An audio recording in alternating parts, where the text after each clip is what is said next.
Digplay.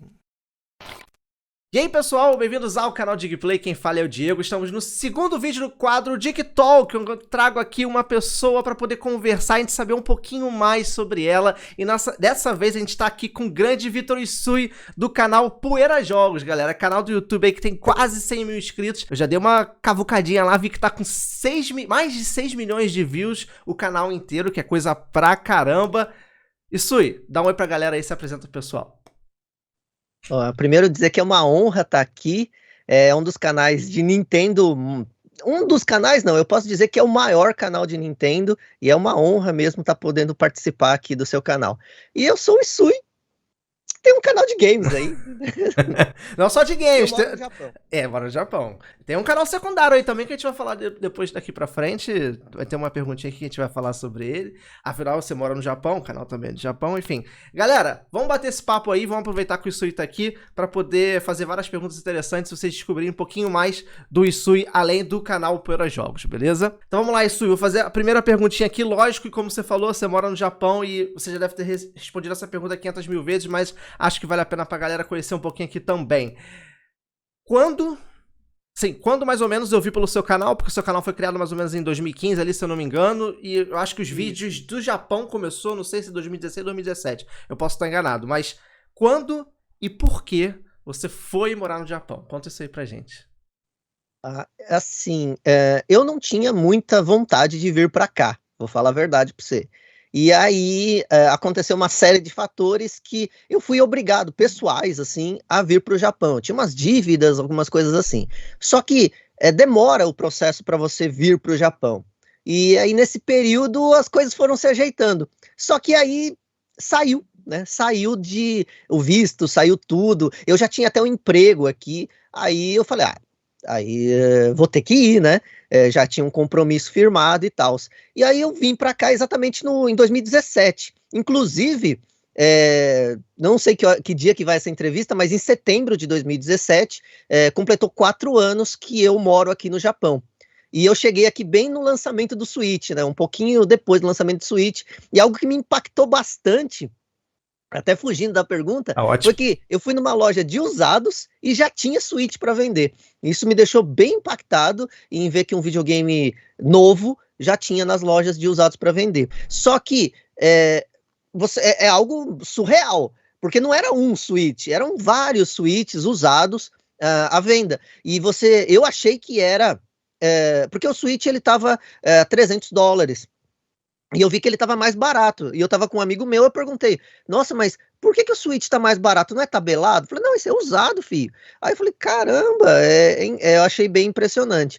E aí, com o tempo, eu já poderia ter voltado, mas eu acabei ficando, né? Porque, realmente, você morar fora do seu país é uma experiência única. Você começa, principalmente no Japão, em que tudo é extremamente diferente, né? Sim, Tanto as verdade. amizades, quanto as pessoas, quanto os costumes, quanto tudo, né? Até mesmo quando você entra em um local, um shopping, que é algo que tem no mundo todo, o shopping daqui é diferente, né?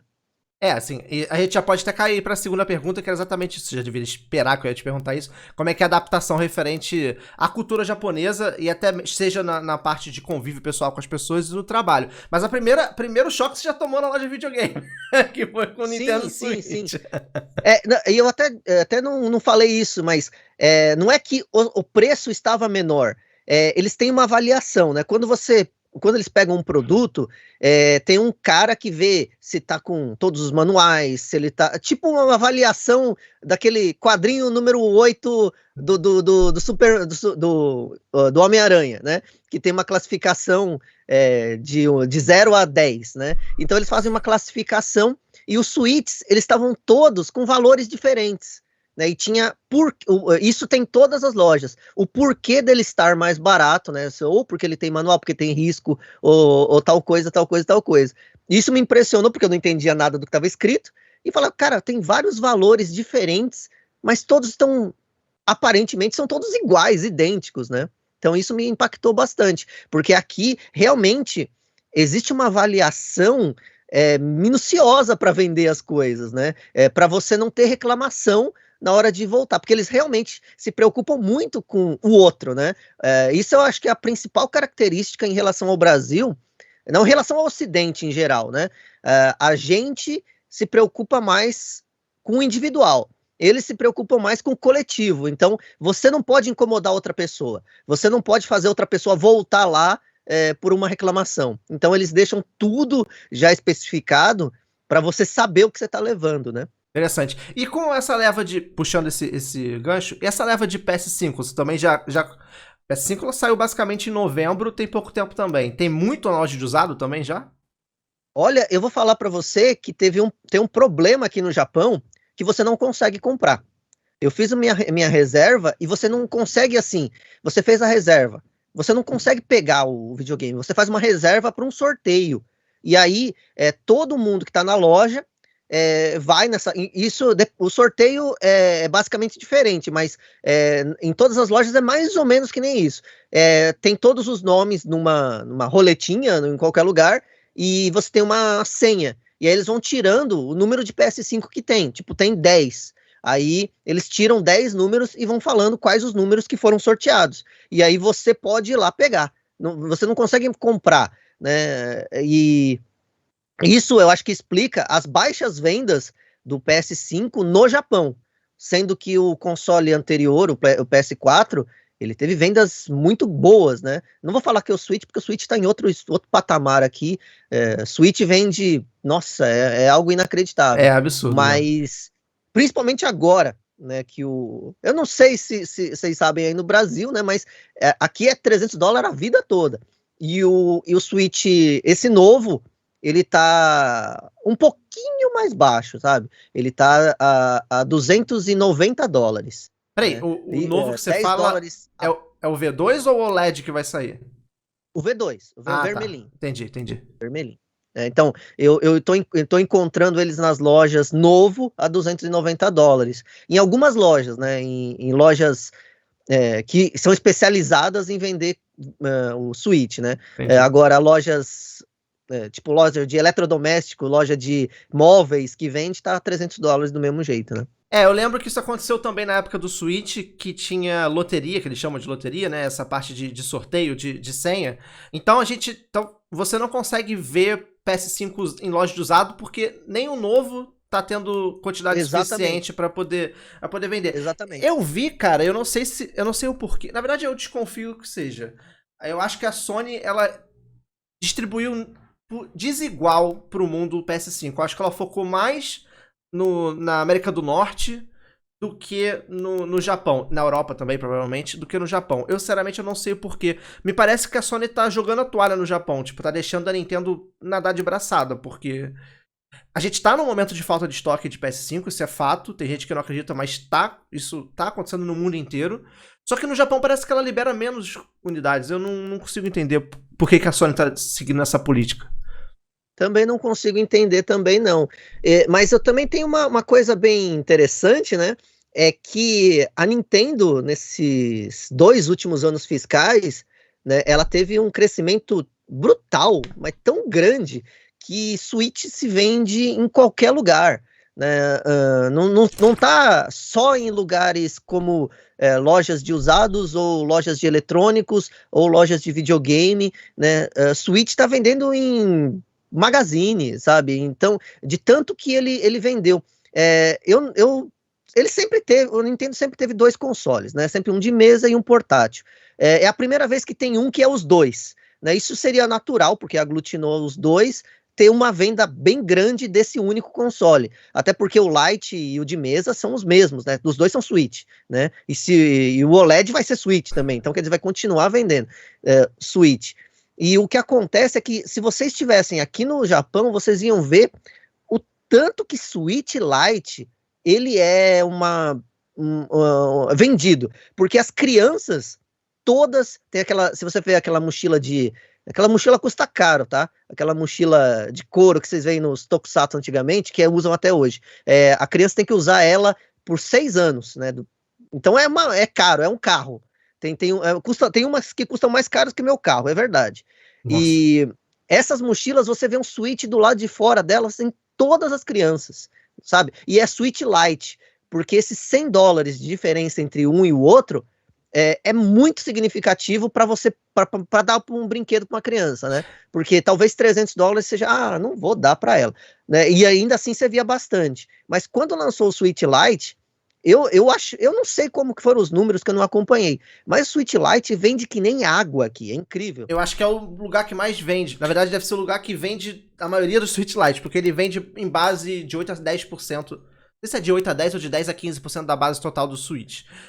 Eu entendo mais ou menos. Em um país só. Não, num geral. Então eu acho que a maioria, geral, tá. a maioria dessas vendas deve ser do Japão. Porque eu não vejo o mercado ocidental aderir tanto o Lite quanto o oriental. E o Lite, assim, pra quem já. Não sei se você já teve a experiência de pegar ele, jogar ele, eu cheguei a ter o Lite por um tempo. Ele tem a aparência de mais robusto. Ele é embora ele seja menor, ele é todo juntinho. É que nem você pegar um 2DS perto de um 3DS. O 2DS, ele tem aquela robustez. Então, eu acho que pra criança, talvez seja diferente no Japão, porque as crianças do Japão talvez tenham mais cuidado que as crianças do Ocidente, mas ele meio que encaixa melhor num público infantil, por ele ser menor e por ele ser mais robusto.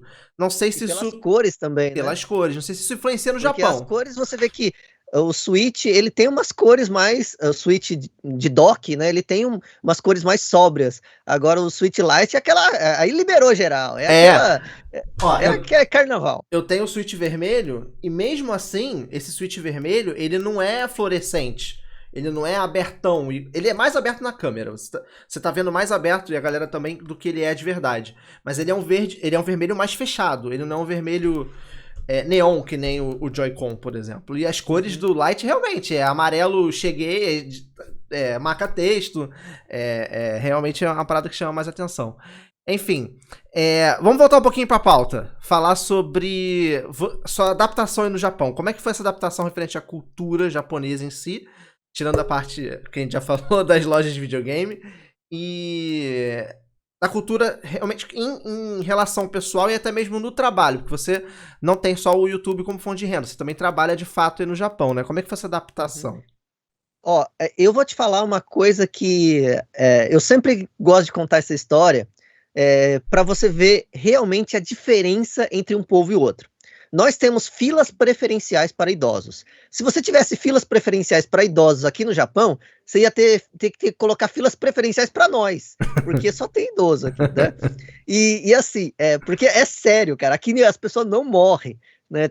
Você encontra gente ali que tem 145 mil anos e elas continuam ali. Mestre Kami, né? Tipo Mestre Kami. Estão só o pó da rabiola, mas não morre. É incrível, né? E aí... eu cheguei e a gente tava chegou bem nessa época, e essa época aqui tem um feriado. Toda troca de estação tem um feriado. E é um feriado, assim, de bastante tempo. São 5, 6 dias de feriado. E aí, eu cheguei nesse feriado e fui no mercado. Não tinha muita coisa para fazer, não tava com pressa de nada. Então, eu tava comprando as coisas bem de boa, assim. E aí, tinha uma senhora atrás de mim, né? E aí, como eu não tava com pressa, eu cedi meu lugar para ela, né? E aí ela ficou horrorizada, ela falou, não, ela me empurrou de volta pro meu lugar, né? E aí eu falei que não, pode passar, não tem problema, não. E aí ela fingiu que ela tinha esquecido alguma coisa e voltou ao supermercado para não pegar a frente que eu tinha cedido para ela. Aí eu contei isso para um amigo meu e ele falou, mas você tá doido? Você não viu o que você fez com ela? Ué, o que eu fiz com ela?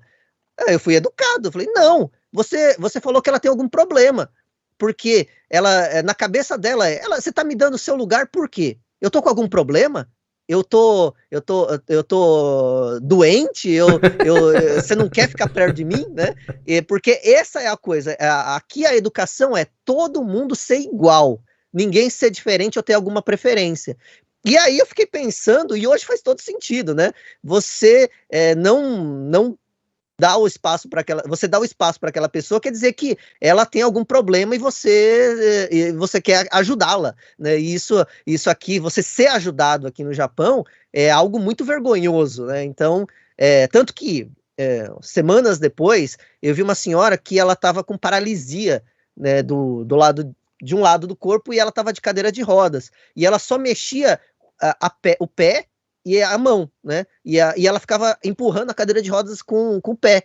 E ninguém ajudou, né? E aí eu queria ajudar e minha esposa lembrou desse acontecimento e falou: Nossa, ela vai ficar ofendida se você ajudar, né? E aí eu parei, assim. Esses são os costumes que mais me chocaram.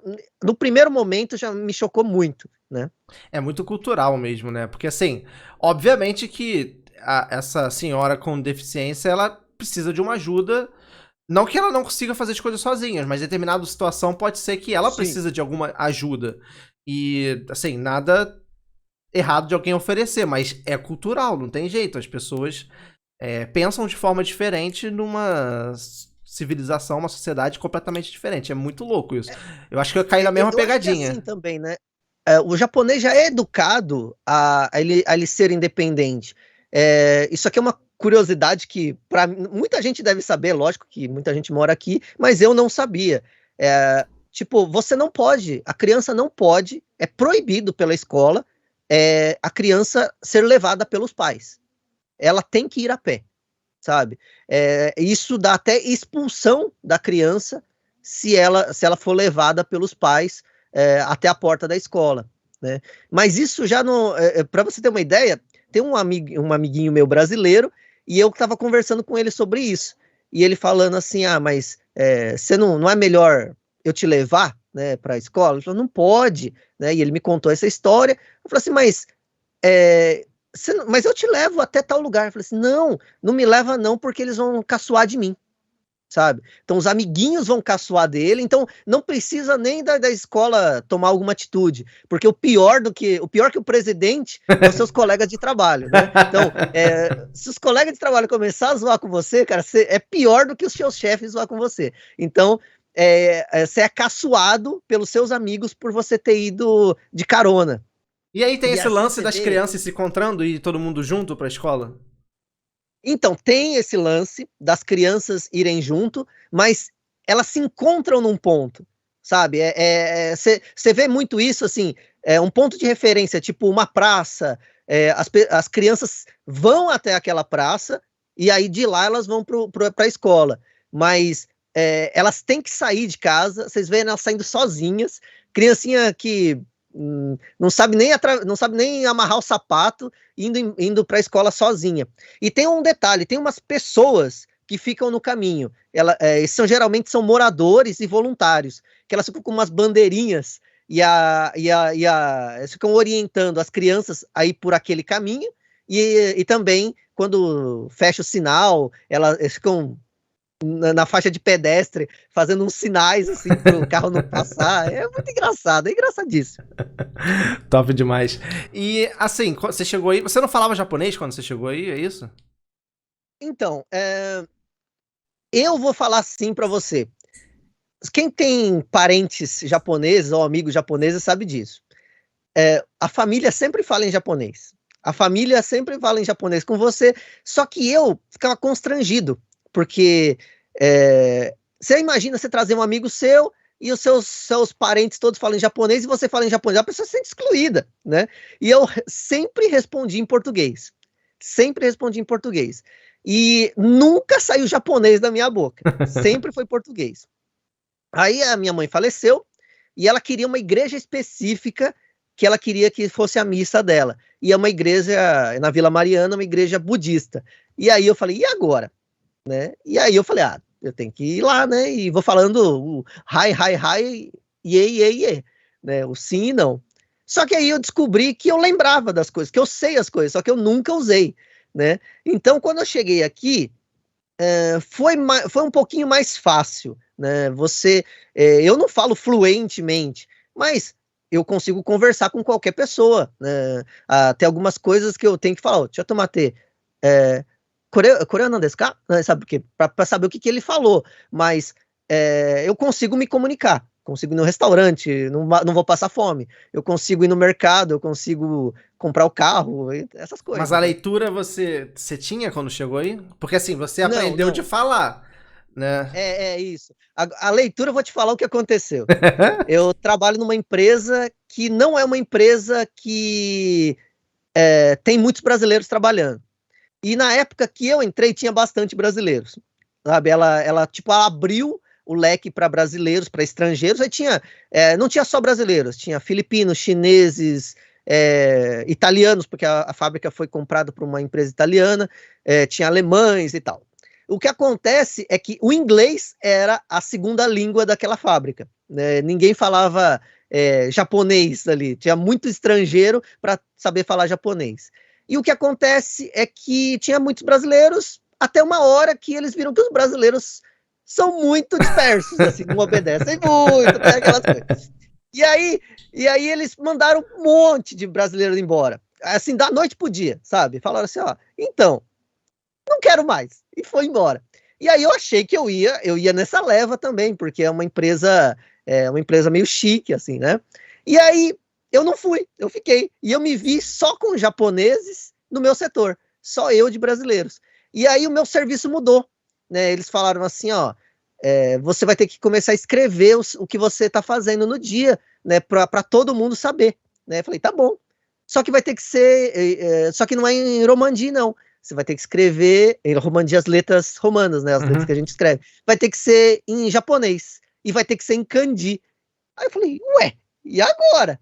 Né? E aí eu fui aprendendo o que eu escrevo, né? E aliás, eu até falo isso, eu só sei o que eu uso, né? Eu sou um cara que não, se você me falar qualquer coisa fora do que eu não uso, eu não vou saber, porque eu não faço curso, eu não, assim, é o que eu uso. É que nem eu com o inglês, cara, porque, sem querer te interromper, mas interrompendo, eu trabalho numa multinacional, e essa multinacional, de 2017 pra cá, ela integrou toda a parte da América, desde Canadá até a última ponta da América do Sul. Então integrou tudo.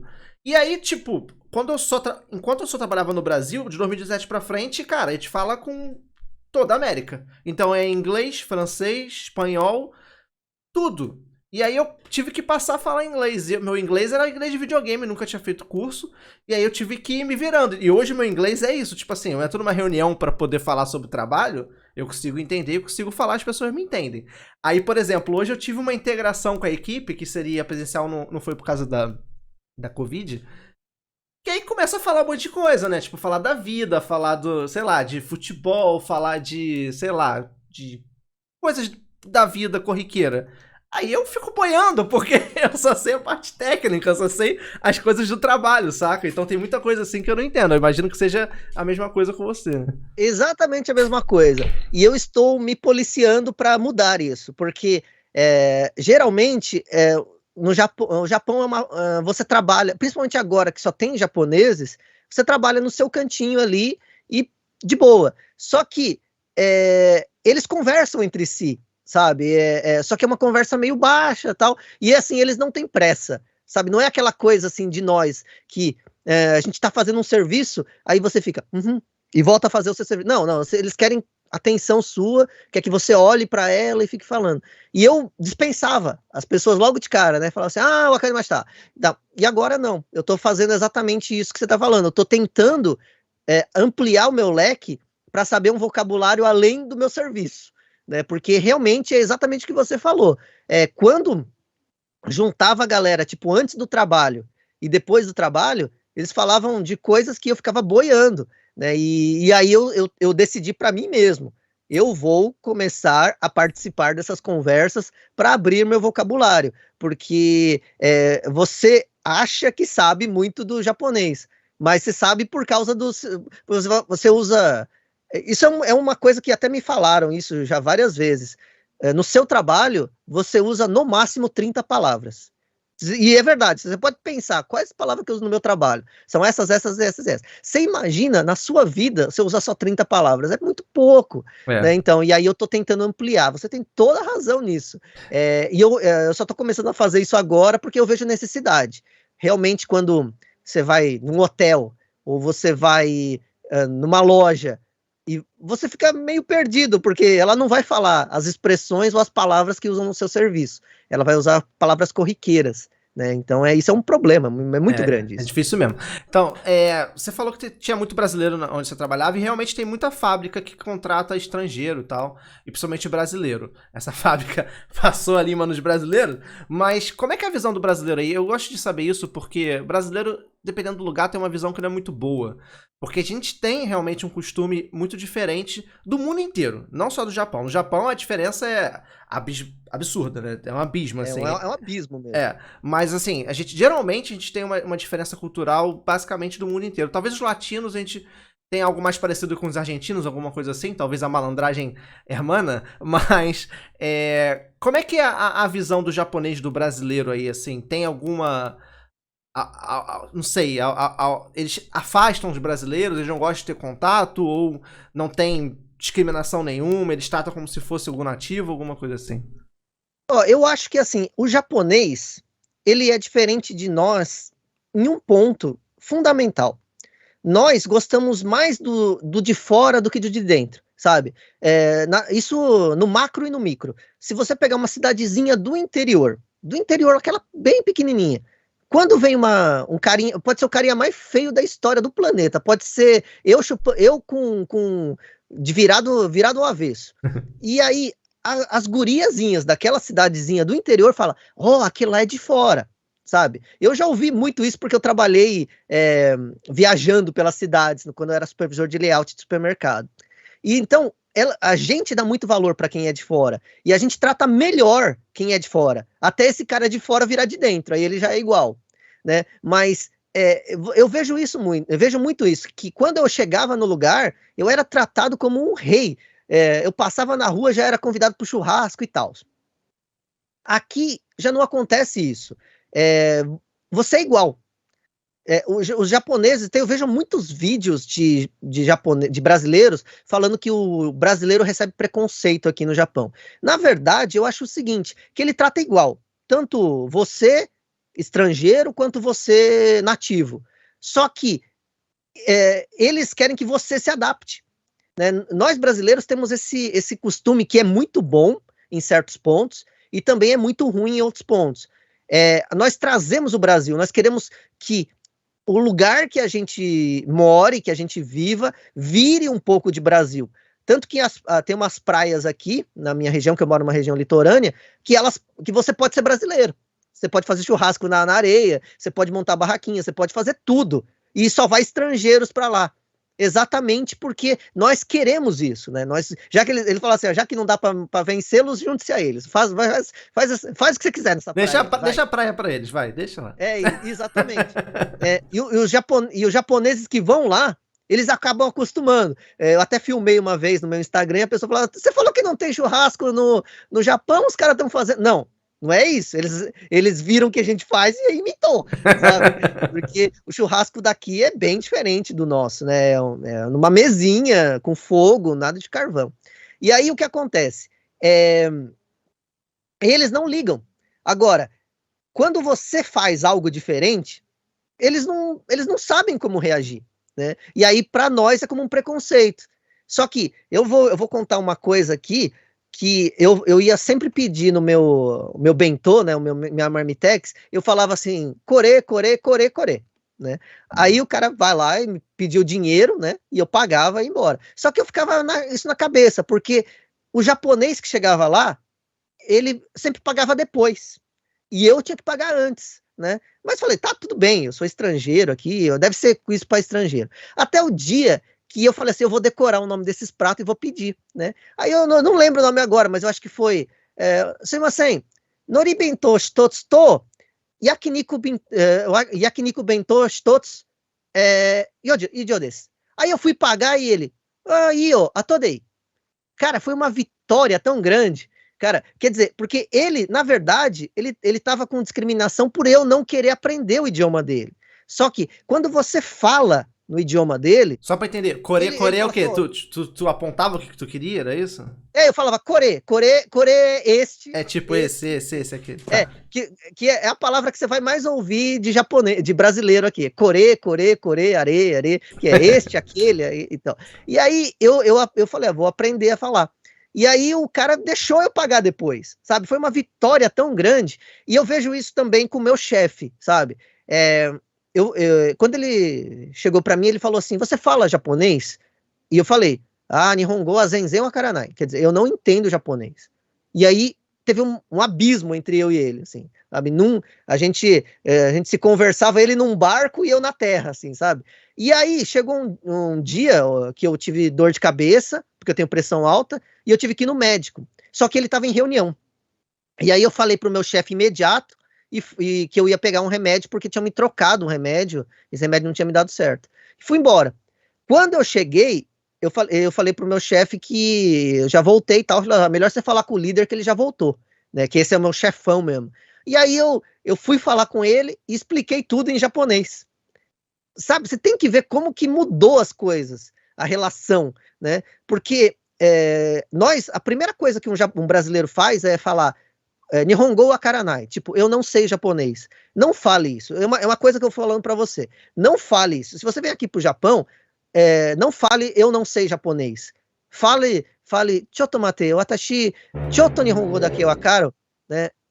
Aí só isso, só falar que entende pouco, sabe? Porque aí você continua a conversa e ele te trata como um amigo, porque ele fala assim, ó, ele tá se esforçando. Eles gostam muito dessa palavra. Todo mundo fala que gambater é se esforçar, mas não é gambater, não é só se esforçar, né? Gambater é mais do que isso, né? É quando ele vê que a pessoa quer participar, e aí eles abraçam. Mas o brasileiro já fala, mas eu não sei falar. E aí afasta o cara nunca mais fala com ele. Eu acho que, assim, não custa nada.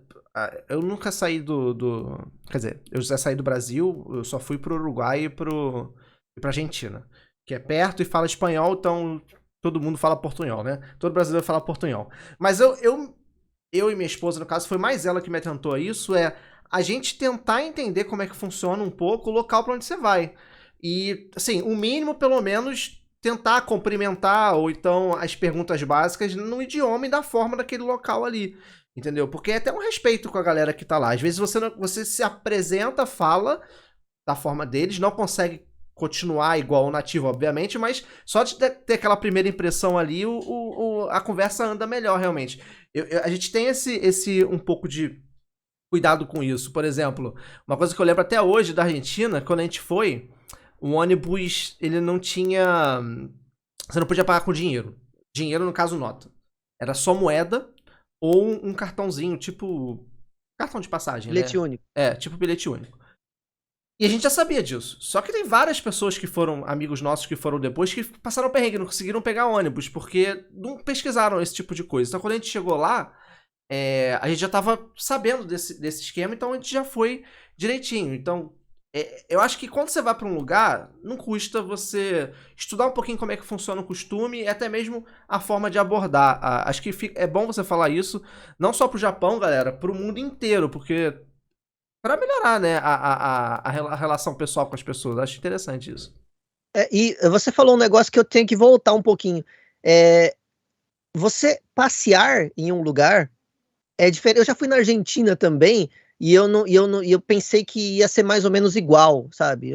E não é assim. Você morar em um outro país é uma lição de vida que todo mundo deveria ter, porque você aprende realmente que as pessoas são diferentes. Porque nós somos diferentes no Brasil. Cada pessoa é diferente no Brasil. Só que você mudar para um povo que tem costumes totalmente diferentes é uma lição de humildade, sabe? Você vê seus conceitos, tanto que a minha esposa mesmo, ela fica pensando coisas que ela falava há anos atrás, ela totalmente mudou, porque você vê que o que você pensava não era assim, sabe? E eu converso isso com o Diego do Phoenix Down, com o Betão, lá do Betão, que é canal do Betão agora, sobre a Espanha e sobre o Canadá, que eles moram lá, e a gente até conversou os três, que um programa que não foi ao ar ainda, falando sobre essas diferenças,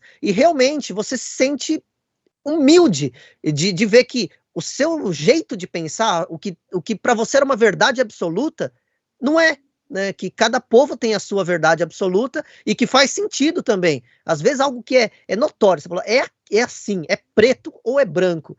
E aí você vai para outro país, não, é cinza, é azulado, é roxinho, sabe? É diferente. Não, com certeza. A gente tem diferenças dentro do Brasil culturais que mudam de cidade para cidade. Imagina você mudar de país. É muito louco mesmo. Bom, deixa eu voltar aqui pra minha pautinha. Bom que você vai falando, já mata um monte de coisa e a gente já segue aqui a vida. Você chegou a falar que em determinado momento que teve diversos.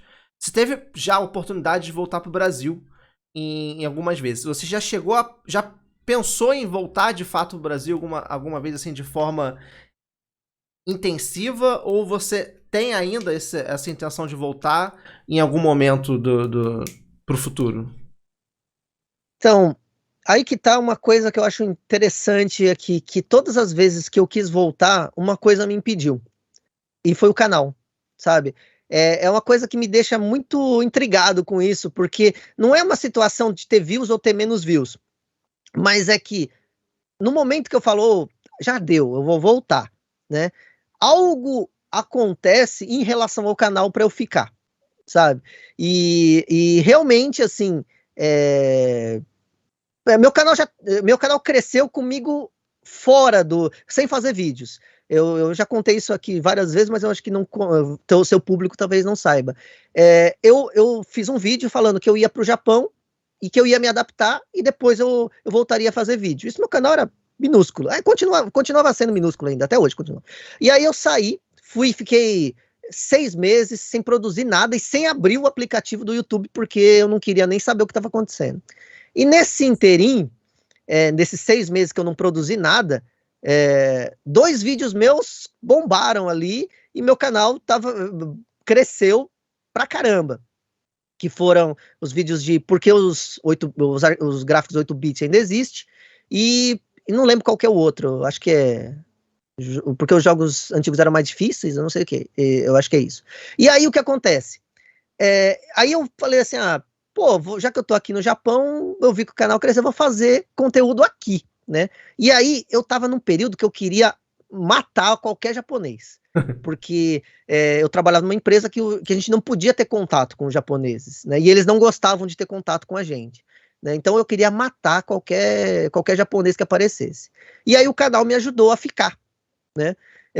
Passou um tempo e o canal são inúmeras coisas que me fazem ficar aqui, né? E agora é esse canal agora do Japão que eu também me deu vontade de fazer e ele me dá um feedback muito grande, sabe? Tipo, você só conversa e fala sobre alguma diferença que a gente tá fazendo aqui, o que a gente tá fazendo aqui, e ele dá um retorno maior ou igual a eu fazer um vídeo trabalhado, editado, pesquisado e tal coisa. E aí me faz ficar aqui também, porque a renda que o canal me dá hoje daria para eu viver muito bem no Brasil. Só que são 7 dias, uma semana de trabalho daqui. Então, quer dizer, não dá para eu viver aqui com ele, mas dá para viver muito bem aí no Brasil, né? Então, e aí eu preciso ficar aqui, porque não adianta. Né, agora que ele tá crescendo. E o viver muito bem no Brasil, não necessariamente financeiramente é uma coisa, né? Agora, em qualidade de vida, talvez não seja exatamente como é no Japão. Pra ser sincero, eu não sei, você pode até falar sobre isso, sobre a diferença de qualidade de vida entre morar no Brasil e no Japão, mas não quer dizer que você se sustentar no Brasil com o canal seja a mesma qualidade de vida que você tem no Japão, mesmo trabalhando no emprego fora do YouTube e no YouTube. Por N motivos que a gente já conhece, né? Todos os perrengues que um brasileiro passa no dia a dia. A gente basicamente vive trancado, não só por causa da pandemia, mas principalmente nas grandes cidades, Rio de Janeiro, São Paulo, enfim. É uma coisa muito diferente, né? Então, esse é um ponto a se pesar também, voltar pro Brasil. Não apenas a parte financeira. Você tem toda a razão. Essa é uma parte que eu fico muito, muito tentado aqui. Apesar daqui, já enfrentei um terremoto aqui, apesar de ter todas essas coisas que são naturais, né, desastres naturais que você não tem controle, realmente a segurança é algo que eu fico... Eu vejo o Jornal Nacional todo dia, né? Então, aqui, se você pegar o noticiário, ele vai falar das flores que nasceram em tal lugar, do dia que... Porque não tem muita notícia. Agora tem notícia da Covid, né? Mas, porque, aliás, é algo que eu fico impressionado, porque aqui realmente se leva a sério, né? Quando... Não que no Brasil não se leve, mas Não leva mesmo. eu vejo que aqui é algo assim que ninguém, eu nunca mais toquei em ninguém depois que aconteceu isso. Nunca mais eu vi ninguém, eu não sei mais como é o rosto das pessoas, né? Porque aqui realmente se usa a máscara, não tira para nada, né? E todo lugar tem álcool e tem uma pessoa dizendo para você passar.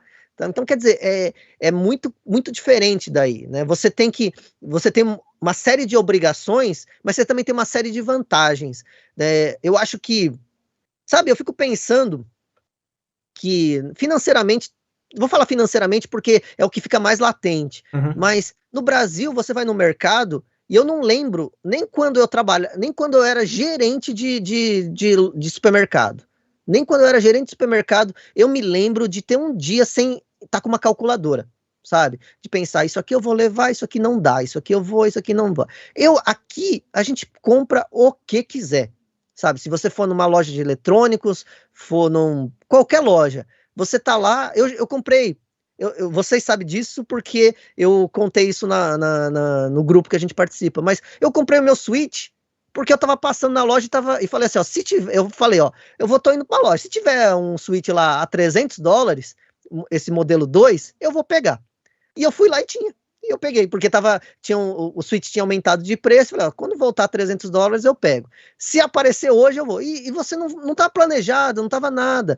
E é algo assim, tem muita gente que fala assim, quanto tempo demora para você comprar um PlayStation 5? Né? A $500, você demora 4 dias e meio. Né? Então, você compra o que você quiser. Você vai em qualquer loja, eu falei assim, será que dá para pegar isso? Né? Eu quero um action figure eu vou pegar esse aqui, sabe? É um país muito injusto, o Brasil, em relação a essas coisas. Principalmente em relação ao que você ganha proporcionalmente no dia a dia, né? Para você ter uma ideia, hoje o Brasil, ele se eu não me engano, eu acho que eu vi isso que é o 5º país da América com a pior renda por dia, né? Em relação ao dólar, né? É o 5º pior país, só perde para Bolívia, não sei mais qual é outros países da América lá, mas eu sei que está em 5º em piores rendas com dólar na altura como tá agora, então piora tudo. Não, mas realmente, cara, o Brasil, ele, assim, as pessoas hoje, a gente fala muito, a gente tá numa fase muito grande de falar aqui sobre privilégio, né? As pessoas hoje que podem entrar no mercado, numa loja, e comprar uma TV, um videogame, ou... Primeiro que ninguém compra videogame no mercado, no shopping, só o desavisado mesmo e o rico.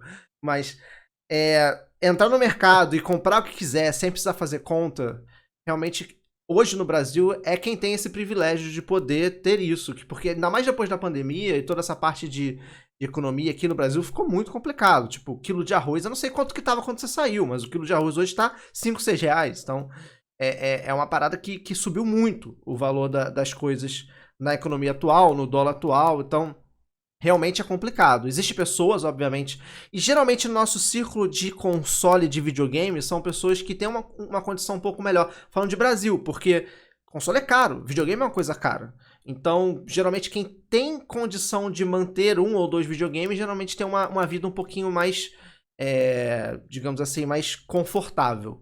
Mas, de fato, a questão de qualidade de vida hoje, nesse lance que você falou de ir pro mercado fazer conta, tá muito pior de quando você saiu, principalmente por causa da questão econômica e pandemia, sem dúvida. Mas eu acho que você falou de qualidade de vida, eu falei de financeiro, mas não é o financeiro que eu queria falar também. Eu acho que aqui você pode sair, segurança é algo que eu fico muito pensando nisso, porque coisas que são impossíveis de você ver no Brasil, alguém jogando Switch na praça, né, o Switch sendo amostra do lado de fora da mochila, isso tudo eu vejo inviável no Brasil, né? E aqui você não tem nenhum problema com isso, sabe? Isso realmente pesa muito, de você não poder gravar na rua aqui você não grava para não incomodar as outras Sim. pessoas, mas eu já gravei e não tem problema nenhum se não incomodar ninguém. Agora, aí você tem que gravar com receio de alguém pegar a sua câmera, o seu celular. Isso me lembrou uma coisa muito legal, porque, assim, falando de Switch, eu já me arrisquei com o Switch na rua, não no meio da praça, porque, né, eu moro no Rio, né, gente, então, quem mora no Rio, eu acho que o carioca é o cara que mais conhece das manhas pra poder não ser assaltado, porque eu acho que é um dos lugares piores pra poder, referente à segurança em questão de assalto. Mas eu já me arrisquei, tipo, em metrô, porque metrô, cara, mal ou bem, tem uma segurança, então dentro do carro do metrô e das estações eu ficava jogando Switch. E, logicamente, quando eu ia descer pra um lugar seguro, porque alguém poderia me marcar e me seguir e me roubar no meio do caminho, mas. E shopping. Basicamente era esses. Geralmente eu pegava o metrô pra ir pro shopping. Eu pegava o metrô pra ir pro trabalho que era perto do metrô. E aí eu levava o Switch, eu arriscava, mas realmente em local público não tem condição. Esse negócio de segurança na rua, de gravar, eu tive uma conversa recentemente com o Coelho, né? Que ele tava fazendo uma propaganda com a Americanas sobre os lockers da Americanas, sabe? Aqueles armáriozinhos onde você pede pra entregar lá. E ele tá falando, gente, tem 3 lugares no Rio de Janeiro, lugar tal, tal, tal. Qual é o mais tranquilo? Aí eu, Coelho, nenhum dos 3 é mais tranquilo. Aí ele, não, mas dá pra gravar na rua com equipamento nesse lugar? Eu falei, Coelho, não dá pra gravar na rua com esse equipamento. Pô, mas como é que eu não vou gravar na rua? É um locker. Eu falei, Coelho, esse locker não vai estar no meio da rua. Não tem a menor condição de um locker existir numa calçada do Rio de Janeiro. Esse locker, pode ficar tranquilo que você não vai gravar na rua, você vai gravar dentro de alguma loja. Esse locker vai estar dentro de alguma loja. Ou da loja da Americana, ou de alguma loja parceira. Se o locker ficar na rua, no dia seguinte não tem nenhuma portinha do locker. Tudo vai ser levado. Então, ele ainda tava com esse... Isso foi recente, tá? Ele ainda tá com esse pensamento um pouco lá do Japão, né? Então, realmente é bem diferente. Vou contar uma coisa que para mim foi surreal. Os caixas eletrônicos daqui, eles não ficam em todos os lugares, eles ficam em lugares específicos, né? Ou eles ficam nos combines, ou nos bancos mesmo, ou em alguns shoppings específicos tem, né? Então eles têm que ter o símbolo ATM para você ir lá e saber que tem um caixa eletrônico. No dia que eu cheguei, eu precisava tirar dinheiro. E eu vi um monte de dinheiro em cima da mesa. Da mesa. E os caras lá que ia colocar o dinheiro, né? Conversando entre eles lá e tal. E aí é uma coisa, aqui não existe arma de fogo, tá? Uhum. Ninguém tem arma de fogo. Nem bandido, nem... Se você for assaltante, o assaltante, esses filmes que você vê aí, japonês aí, que o cara tem uma arma, mentira. O cara assaltou aqui, sério, meu irmão, na minha cidade. Ele assaltou com um pedaço de pau. Que ele falou, dá o dinheiro aí, tal. A mulher deu o dinheiro pra ele e ele devolveu na semana seguinte e foi preso, porque ele ficou com vergonha. Então, e aí, o dinheiro tava na mesa, velho. Um monte de dinheiro na mesa. Cara, eu fiquei falando, mano, se eu quisesse, eu pegava ali e ia embora. Tá certo que depois eu ia preso, mas eu pegava. Pedaço de pau. Isso me lembrou que no Rio eu fui assaltado algumas vezes, né? Óbvio. E um era bem novo. Eu tinha mais de 18, mas eu era bem novo e não tinha muito dinheiro. Acho que eu não trabalhava ainda. Não tinha mais de 18, acho que tinha 17, alguma coisa assim. E era uma passarela, né? A passarela é um ótimo lugar pra ser roubado. Aí o cara me abordou, um moleque, me abordou. Não me abordou com arma. Ele chegou e falou assim: pô, tio, tem dinheiro aí? Tava frio, tava de jaqueta. E aí, cara, você já tem a malícia. O cara chegou assim, aí eu já olhei ao redor pra ver qual pra ver se tinha alguém. E lá no fundo tinha 2 caras olhando. Falei, fudeu, né? É assalto, com certeza. E aí eu falei, não, deixa eu ver aqui. Aí eu botei a mão na carteira. Quando eu botei a mão na carteira, que era dentro da jaqueta, ele falou, não, me dá tudo. Aí ele puxou uma faca, né? Não era arma, mas ele puxou uma faca. Me dá tudo que você tem, senão senão eu vou te furar tudo. Aí eu falei, tá bom, não tem problema não, vou te dar. Não tinha muito dinheiro, devia ter uns 10 reais. Mas tudo trocadinho, né? E aí eu tava longe de casa, cara. Eu cheguei pra ele. Nunca me esqueço disso. que você falou que o cara devolveu, eu cheguei pra ele e falei assim, pô, cara, na boa, tem como você deixar R$2 comigo não pra pegar o ônibus? Senão eu não vou voltar pra casa.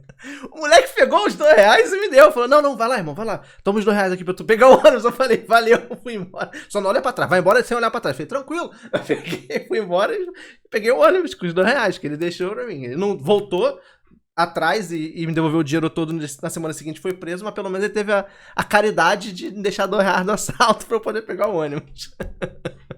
Que bom, né, cara? Porque eu tô. Sabe, você falou desse negócio dos valores. Eu tenho R$10, né? Que eu trouxe do Brasil.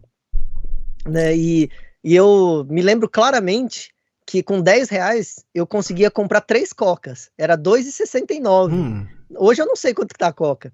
No mercado de 2 litros, você encontra por 6 e pouco. No mercado. Aí se você for numa padaria, numa farmácia, entre 10 e 14 reais. Pra você ver que triplicou o valor em 4 anos, né? Então é algo bem significativo. Algo bem significativo. Coca não é nem uma das coisas mais caras, não, tá? Uma curiosidade é que coca, aqui a parte de... Eu já filmei, assim, num story, né? Falou assim, ó, que quem fica pedindo pra gravar as bebidas que tem no mercado, e aqui as bebidas parecem desinfetante, né? O carinha comentou isso, eu achei o bico de rir, porque é verdade. Porque é tudo, aquelas cores de desinfetante, sabe? Aquele leitoso, sabe? Aquelas coisas assim. E aí fala assim, e os refrigerantes e tal? Aqui não bebe refrigerante. A parte do refrigerante é 2 negocinhos lá e não tem coca de 2 litros. Coca de 2 litros tem lugares específicos que brasileiro frequenta.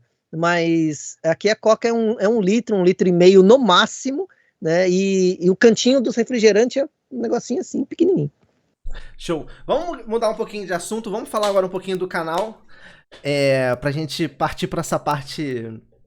Partir pro final aqui do nosso bate-papo, tá maravilhoso. Sim, senhor. Bom, pra quem acompanhou o seu canal durante muito tempo, que não é o meu caso, eu comecei a acompanhar seu canal, acho que de uns 2 anos pra cá, alguma coisa assim. Ele passou por várias fases, como mesmo você falou, você iniciou ele antes de ir pro Japão, aí tinha esses vídeos de curiosidades, porque os jogos 8-bit fazem sucesso. Seus primeiros vídeos não tinha nem o seu rosto, era só... você narrando, né, falando. Eu fui entrar nos vídeos antigos antes de começar a conversa com você. Tinha um que você colocou um boneco, tipo aqueles Buddy Puck do Facebook. Horrível! Horroroso!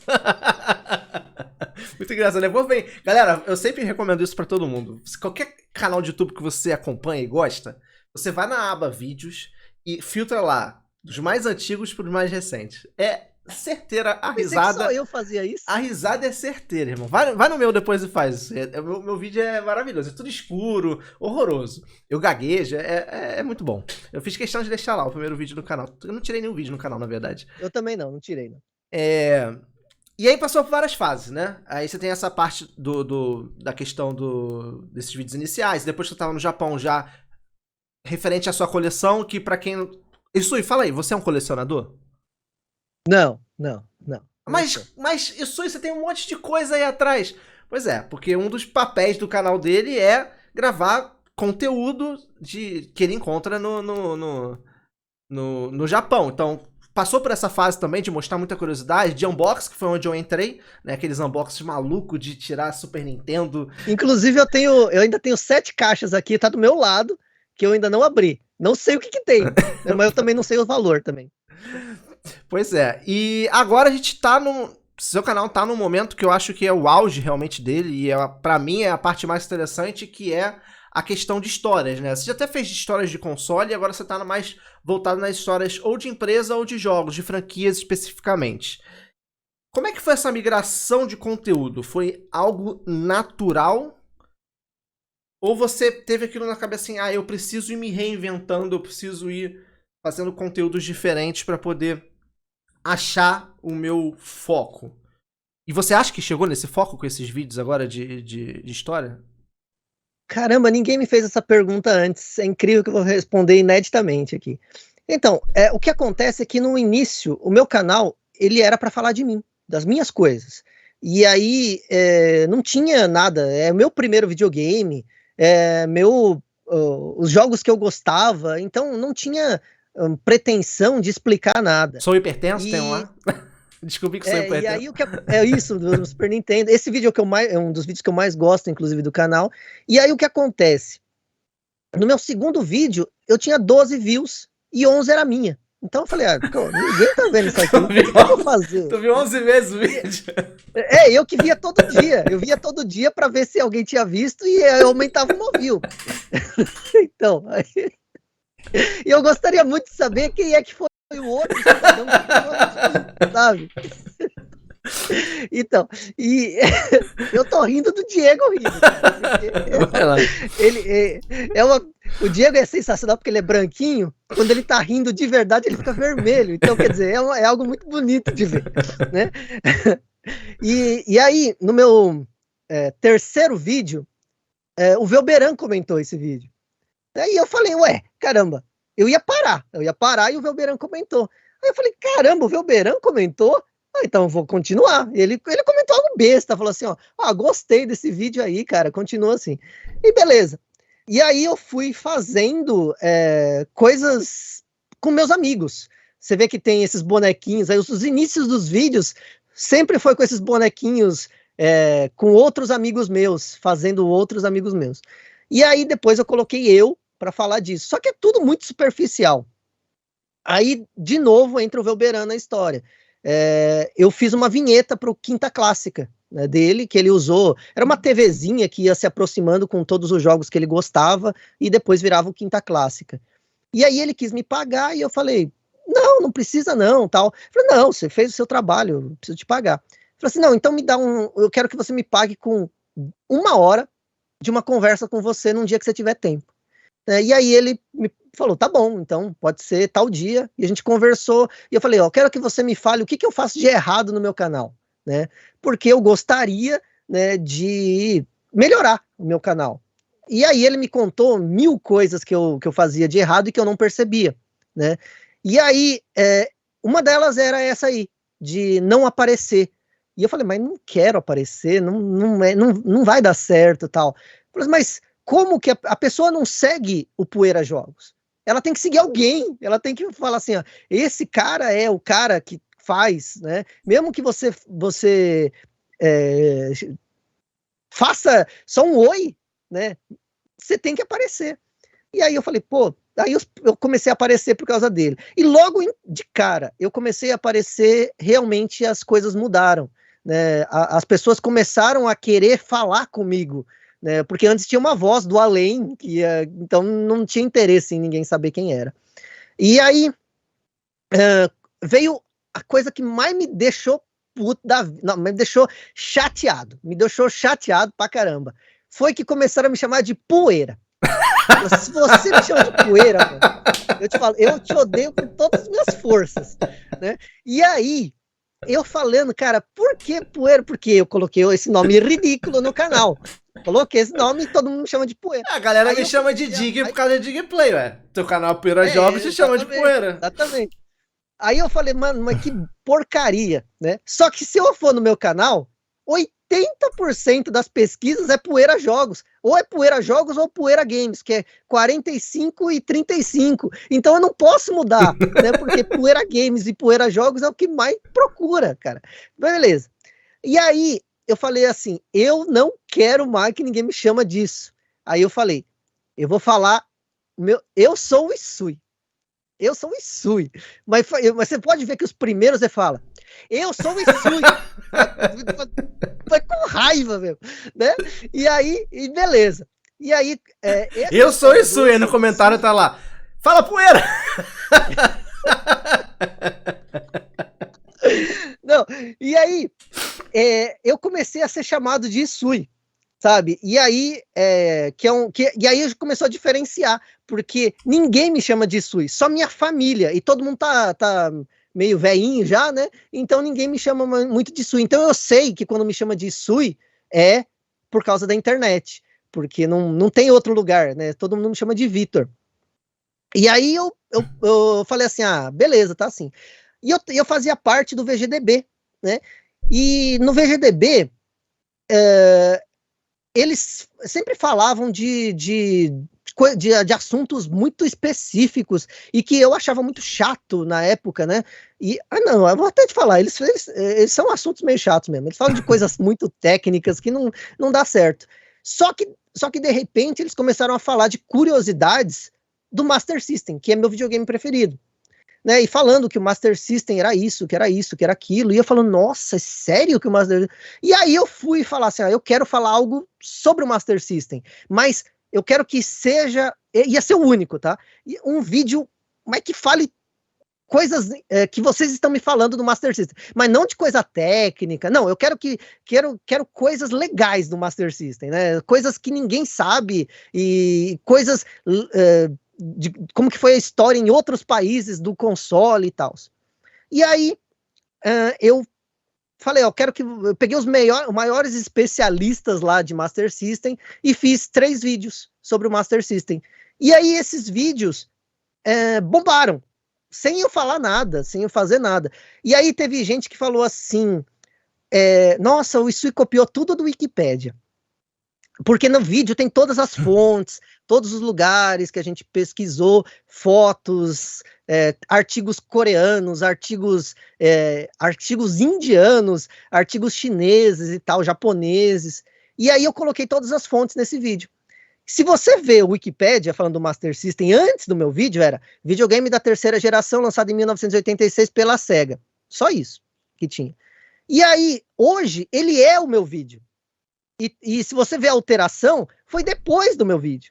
Né? Então, isso é algo que eu soltei rojões quando eu vi essa alteração, e tem tudo que tá no meu vídeo. Então, isso foi muito, muito impactante para mim.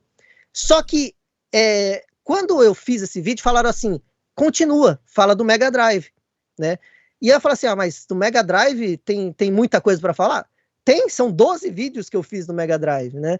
E esses vídeos do Mega Drive, sim, eles me expandiram a cabeça, porque eu falava muito superficialmente por tudo, e eu sempre quis aquela história do, vou falar rapidão aqui, e eu falei, não precisa falar rápido, você só precisa não perder tempo com bobeira, eu não perco tempo falando de outras coisas, eu só falo do assunto, né? E se você falar do assunto, você consegue em 20 minutos aglutinar tudo que tem para falar sobre aquele assunto específico. E aí eu comecei a fazer isso sem pressa, né? Nem até eu falo com as pessoas, falo assim, não, quando a gente for fazer, não tem pressa.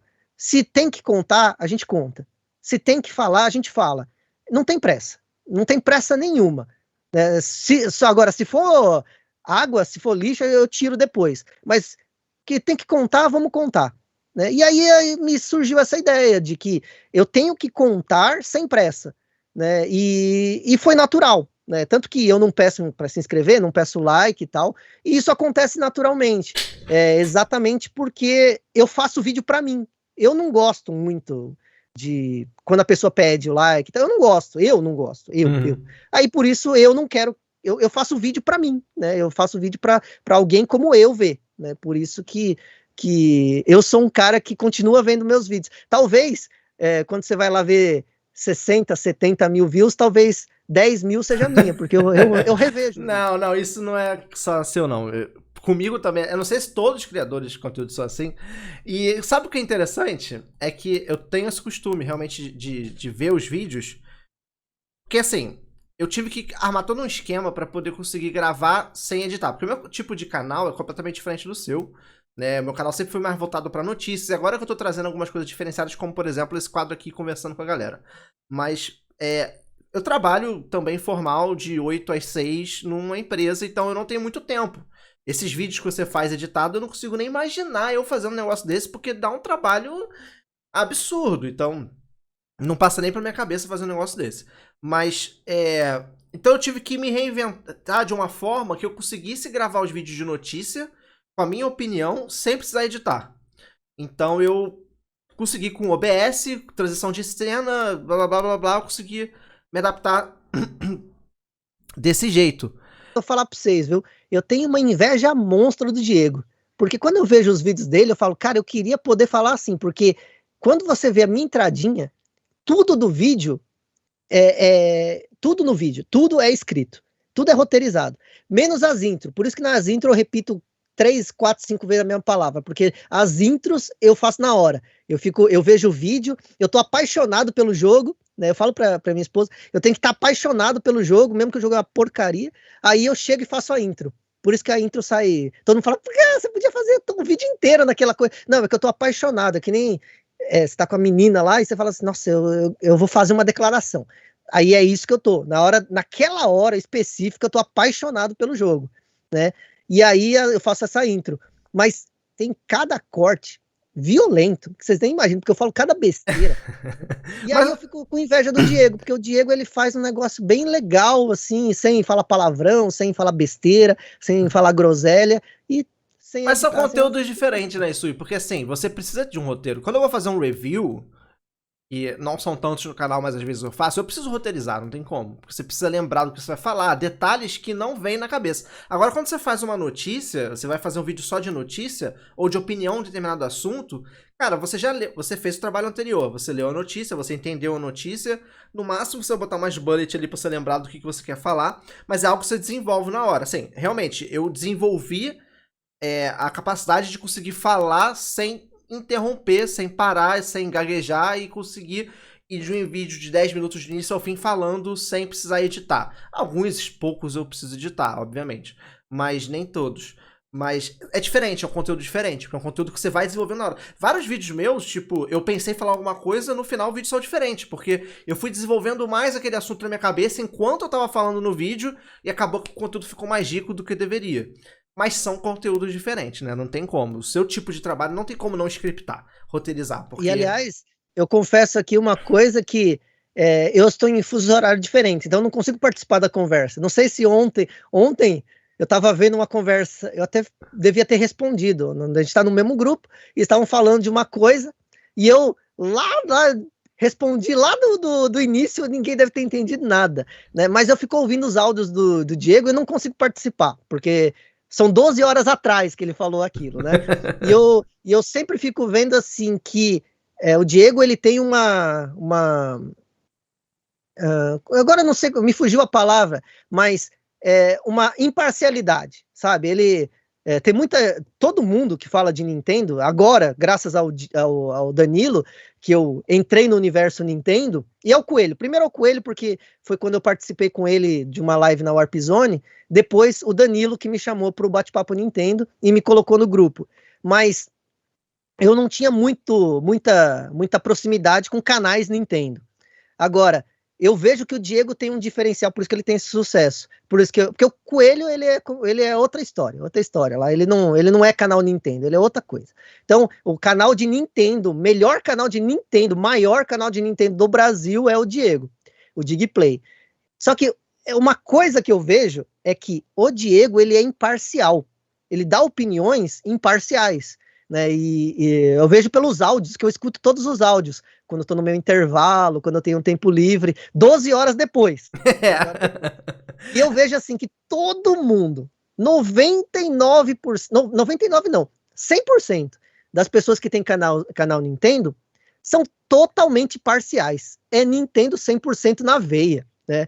E eu acho que esse é o diferencial. Então eu tô falando para você aí que tem canal Nintendo, sem ser apaixonado, você tem que ser. Agora, ser imparcial é um segredo, sabe? Você vê que quando ela merece dar porrada na empresa, dá. E quando merece elogio, dá elogio. Eu acho que isso é o diferencial do Diego no canal Digplay. Porque eu vejo isso nos áudios também. Uhum. Ele é imparcial. Ele pega os dados reais, né, porque tem muitas vezes que a gente cria dados na nossa imaginação. Eu acho interessante que quando você é apaixonado por um negócio, você cria umas coisas e fala, de onde você tirou isso? Eu não sei, não é? Não é? Não, é verdade, assim, eu tento, logicamente que a minha paixão maior é Nintendo, então, algum momento eu vou cambiar pro lado da Nintendo, mas eu tento olhar sempre com um olhar não só de dentro, mas de fora, e sempre foi assim, é o que eu falo, muita gente chegou nessa minha trajetória desde 2014 no YouTube, muita gente chegou e falou, mas você não... Eu tinha um bordão que eu parei de usar, que era a casa da Nintendo no YouTube brasileiro. Eu parei de usar porque eu acho que realmente não era justo. Porque muita gente chegava pra mim e falava: como é que você fala que a casa Nintendo é do brasileiro e você não defende a Nintendo no Brasil? Você não defende a Nintendo. Quando tem algum problema, você vai lá e taca o pau em cima. Então você não pode ser a casa Nintendo no YouTube brasileiro, porque a casa Nintendo no YouTube brasileiro nunca iria falar mal da Nintendo. Eu concordo de certa forma, e eu parei de fazer esse slogan justamente para as pessoas não pensarem assim, que eu sou um paladino da Nintendo. O intuito do meu canal é compartilhar uma paixão que eu tenho com a Nintendo com as outras pessoas, e quando eu vou dar a minha opinião é baseada em fatos, e obviamente em opinião também, né? O que eu acho daquela situação, que não, nem sempre é verdade absoluta, óbvio. Todo mundo tem um pensamento diferente, mas eu sempre vou opinar do que eu acho em cima daquilo que tá acontecendo. Então, se eu acho errado o que o Nintendo tá fazendo, eu vou falar que tá errado e não concordo com aquilo. Se eu acho que tá certo, eu vou lá e falo que tá certo. Então, eu já fui chamado de hater várias vezes da Nintendo, que eu faço um canal... Meu canal, ele não é um canal pra fã da Nintendo, é um canal pra hater da Nintendo, pra galera vir aqui e ter um espaço pra poder ouvir alguém falando mal da Nintendo e se... Como diz o cara do Big Brother, esqueci o nome dele agora, regozijar. É pra se regozijar. Eu vou ficar uma rasgação de seda aqui, mas é preciso dizer isso. Eu fui há muito tempo mesmo, visto como a cara da SEGA, sabe? Canais de SEGA sempre se referiram a mim como SEGA e sempre ficou assim um longo período, principalmente por causa desses 2 primeiros vídeos, séries de vídeos que eu fiz, que durou 1 ano falando sobre Master System e Mega Drive, né? Então eu sei como que é você tá em nichos, né? Até hoje eu tô em grupos nichados de Sega e grupos nichados de Nintendo. Então, eu vejo que o Diego, ele tem algo que é sensacional dele saber, sabe? Apesar dele ser um canal Nintendo, ele saber o que acontece em outros lugares, em outras plataformas, e comentar sobre essas plataformas e saber disso. Porque é diferente de você saber o que está acontecendo, mas você ficar en passant, saber o básico, do básico, do básico, do básico, né? E eu gosto de ver o canal do Digplay exatamente por isso, porque quando ele fala de alguma coisa, ele coloca a paixão dele no Nintendo um pouquinho para trás, mas ele fala, mas aconteceu isso com a Sony em determinado momento, quando ela fez isso no ano passado e tal, e isso eu acho sensacional, porque nos grupos nichados de Sega, é Sega, Sega, Sega o tempo todo. E quando vai falar de outra empresa, é porque ela fez mal pra Sega, ou fez bem pra Sega. E no canal de Nintendo é porque, não sei o que lá, vai falar, vou falar da Sony, porque a Sony tá perdendo pra Nintendo. Sabe, o foco nunca é a empresa terceira, é sempre a empresa que você gosta, né? Então... eu gosto de bater um papo, de conversar, fazer algumas análises. Eu não, longe de ser analista de alguma coisa, eu sou pitaqueiro profissional de internet. Mas, acho Todos que nós somos. Pra você dar uma opinião referente, por exemplo, sei lá, sobre como é que tá o mercado de games e a Nintendo posicionada nesse mercado. Você não tem como dar uma opinião sobre o mercado só com a visão e os dados da Nintendo. Não tem como. Você tem que olhar o mercado por um todo, como ele tá reagindo, como ele tá funcionando, por que a Nintendo se destaca nisso, por que ela não é ameaçada pela Sony, onde a Sony ameaça ela, né? A gente tá recentemente agora falando até sobre corte de preço do Switch na Europa e não teve no Japão nem nos Estados Unidos. Qual o maior fator principal de cortar o preço na Europa? A Nintendo não divulgou isso, mas possivelmente é o quê? Se você olhar o gráfico de venda, o PS5 passou a curvinha do Nintendo Switch. O Nintendo Switch não tá no chão, mas ele aumentou. Então você tem que... Qual é o histórico? Pô, a Europa, geralmente, o público é mais apaixonado pela Sony. Então, você tem que levantar esses dados até mesmo para poder falar sobre a Nintendo. Então, para você falar um pouco mais com propriedade e trazer uma informação e uma opinião um pouco mais coesa com a realidade, você precisa estudar também os outros lances. E eu jogo também outras coisas, né, gente? Eu não só jogo só a Nintendo. Eu tenho um PS5 aqui, já tive um Xbox One, então... acaba que, como eu gosto de saber da Nintendo e falar da Nintendo, eu também gosto de saber das outras empresas, porque tudo é videogame, tudo diverte a gente. E é interessante ficar sabendo de tudo. Exatamente. Eu acho que a gente é gamer, né? Você tem que estar... Você não é que você tem que jogar tudo. Eu acho que não tem que jogar tudo. Mas não se fechar aos demais, né? Sim. Sempre... É saudável. Se houvesse só a Nintendo seria muito pior. sabe? A gente só é bom por causa dos concorrentes. Sim, com certeza. Sim, não é que eu tô dizendo que as pessoas têm que. Assim, tem pessoas que só querem jogar Nintendo, só quer jogar Sony. Aí você faz o que você quiser da sua vida. Mas se privar a isso por causa de uma marca, às vezes é prejudicial pra você, porque você tá deixando de aproveitar coisas maravilhosas. Eu tenho. Uhum. Eu nunca tinha jogado God of War. Nenhum, nem o 2, nem o 3, porque eu não tive o PS3, não tive o PS2. Mas joguei o 4 no PS4 e um jogo sensacional, mano. Tipo assim, se eu tivesse só fechado no mundo do Nintendo, eu teria deixado de experimentar um jogo que é incrível, entende? Então, eu sempre prego isso. Acho que quem puder, porque é muito difícil, a gente tá no Brasil, nem todo mundo pode ter mais de um console, mas quem puder, cara, abre um pouco os horizontes que se você gosta de games, tenho certeza que você vai gostar de outros jogos de outras plataformas. Ó, eu tenho uma coisa que eu vejo assim, The Last of Us 2, sabe? Tirando toda a polêmica, eu queria que a pessoa fala. Eu sempre pergunto para a pessoa quando ela critica demais ou elogia demais, né? Eu falo, você jogou? Porque assim, The Last of Us 2, o 2, principalmente o 2, só quem jogou tem essa sensação, porque o jogo te obriga em determinado momento a fazer algo, senão você não progride. E esse algo que você faz é algo que você não quer. Se você jogou mesmo olhando as cutscenes, nem olhando as cutscenes, você pode só jogar mesmo. Você sente mal em ter que fazer aquele negócio, senão você não progride.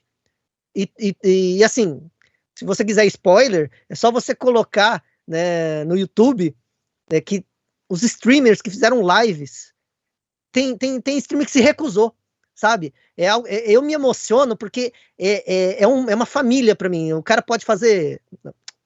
A pessoa pode fazer o que for, mas quando você conhece ela do jeito que a gente joga, porque vira uma pessoa querida sua, né? E aí, de repente, você sabe que vai ter que fazer aquilo. O jogo já te falou, é isso que você vai fazer. Não dá não dá, é isso. Ou você faz isso ou você não progride. O jogo fica lá, vai fazer ou não vai, né? E assim, o jogo propositadamente te faz seguir um caminho para você ficar pensando, fala assim, mas não dá para, não tem, será que eu vou mesmo, né? E eu tenho certeza que fizeram isso pensando em lives, porque você vê eu gosto de ver esse trecho, né, das pessoas jogando, porque tem gente que não quer nem fazer, ela chega e fala não vai. E essa sensação só videogame proporciona. Sim. Um filme, você não tem controle nenhum, você é espectador. Um livro, você pode imaginar o personagem na sua cabeça diferente de mim, mas os acontecimentos são os mesmos. Só que o videogame, só ele te coloca na pele para você decidir. É você que vai fazer.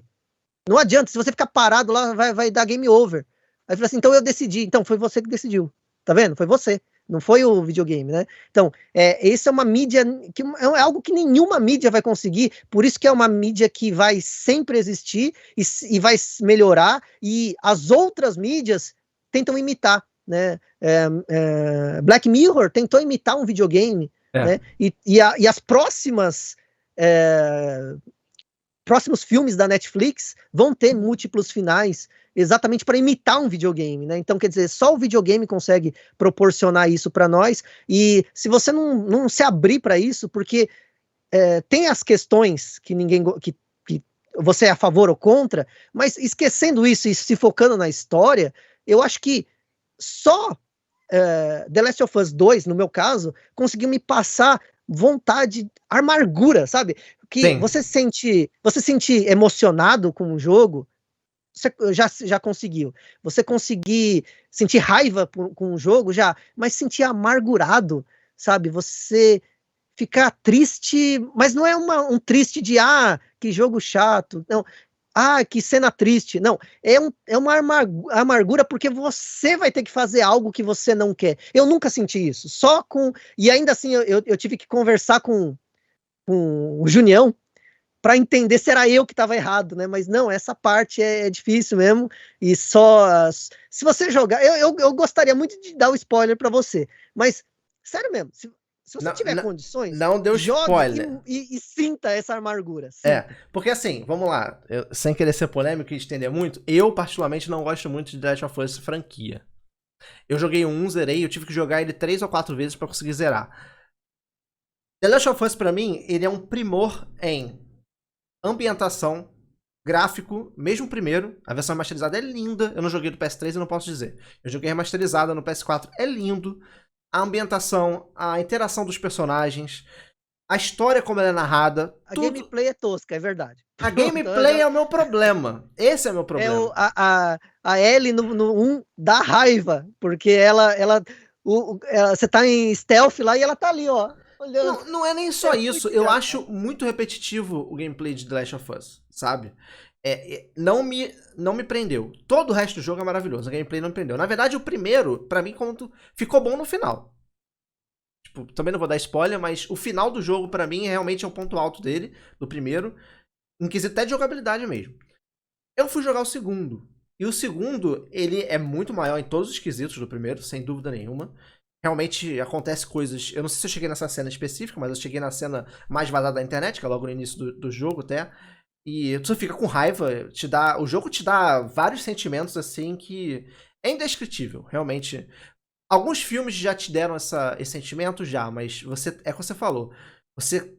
Somente você jogou o primeiro jogo, você joga o segundo, e você tá no controle da situação e você não tem um controle do que você gostaria de ter. Isso é realmente uma parada que te mexe.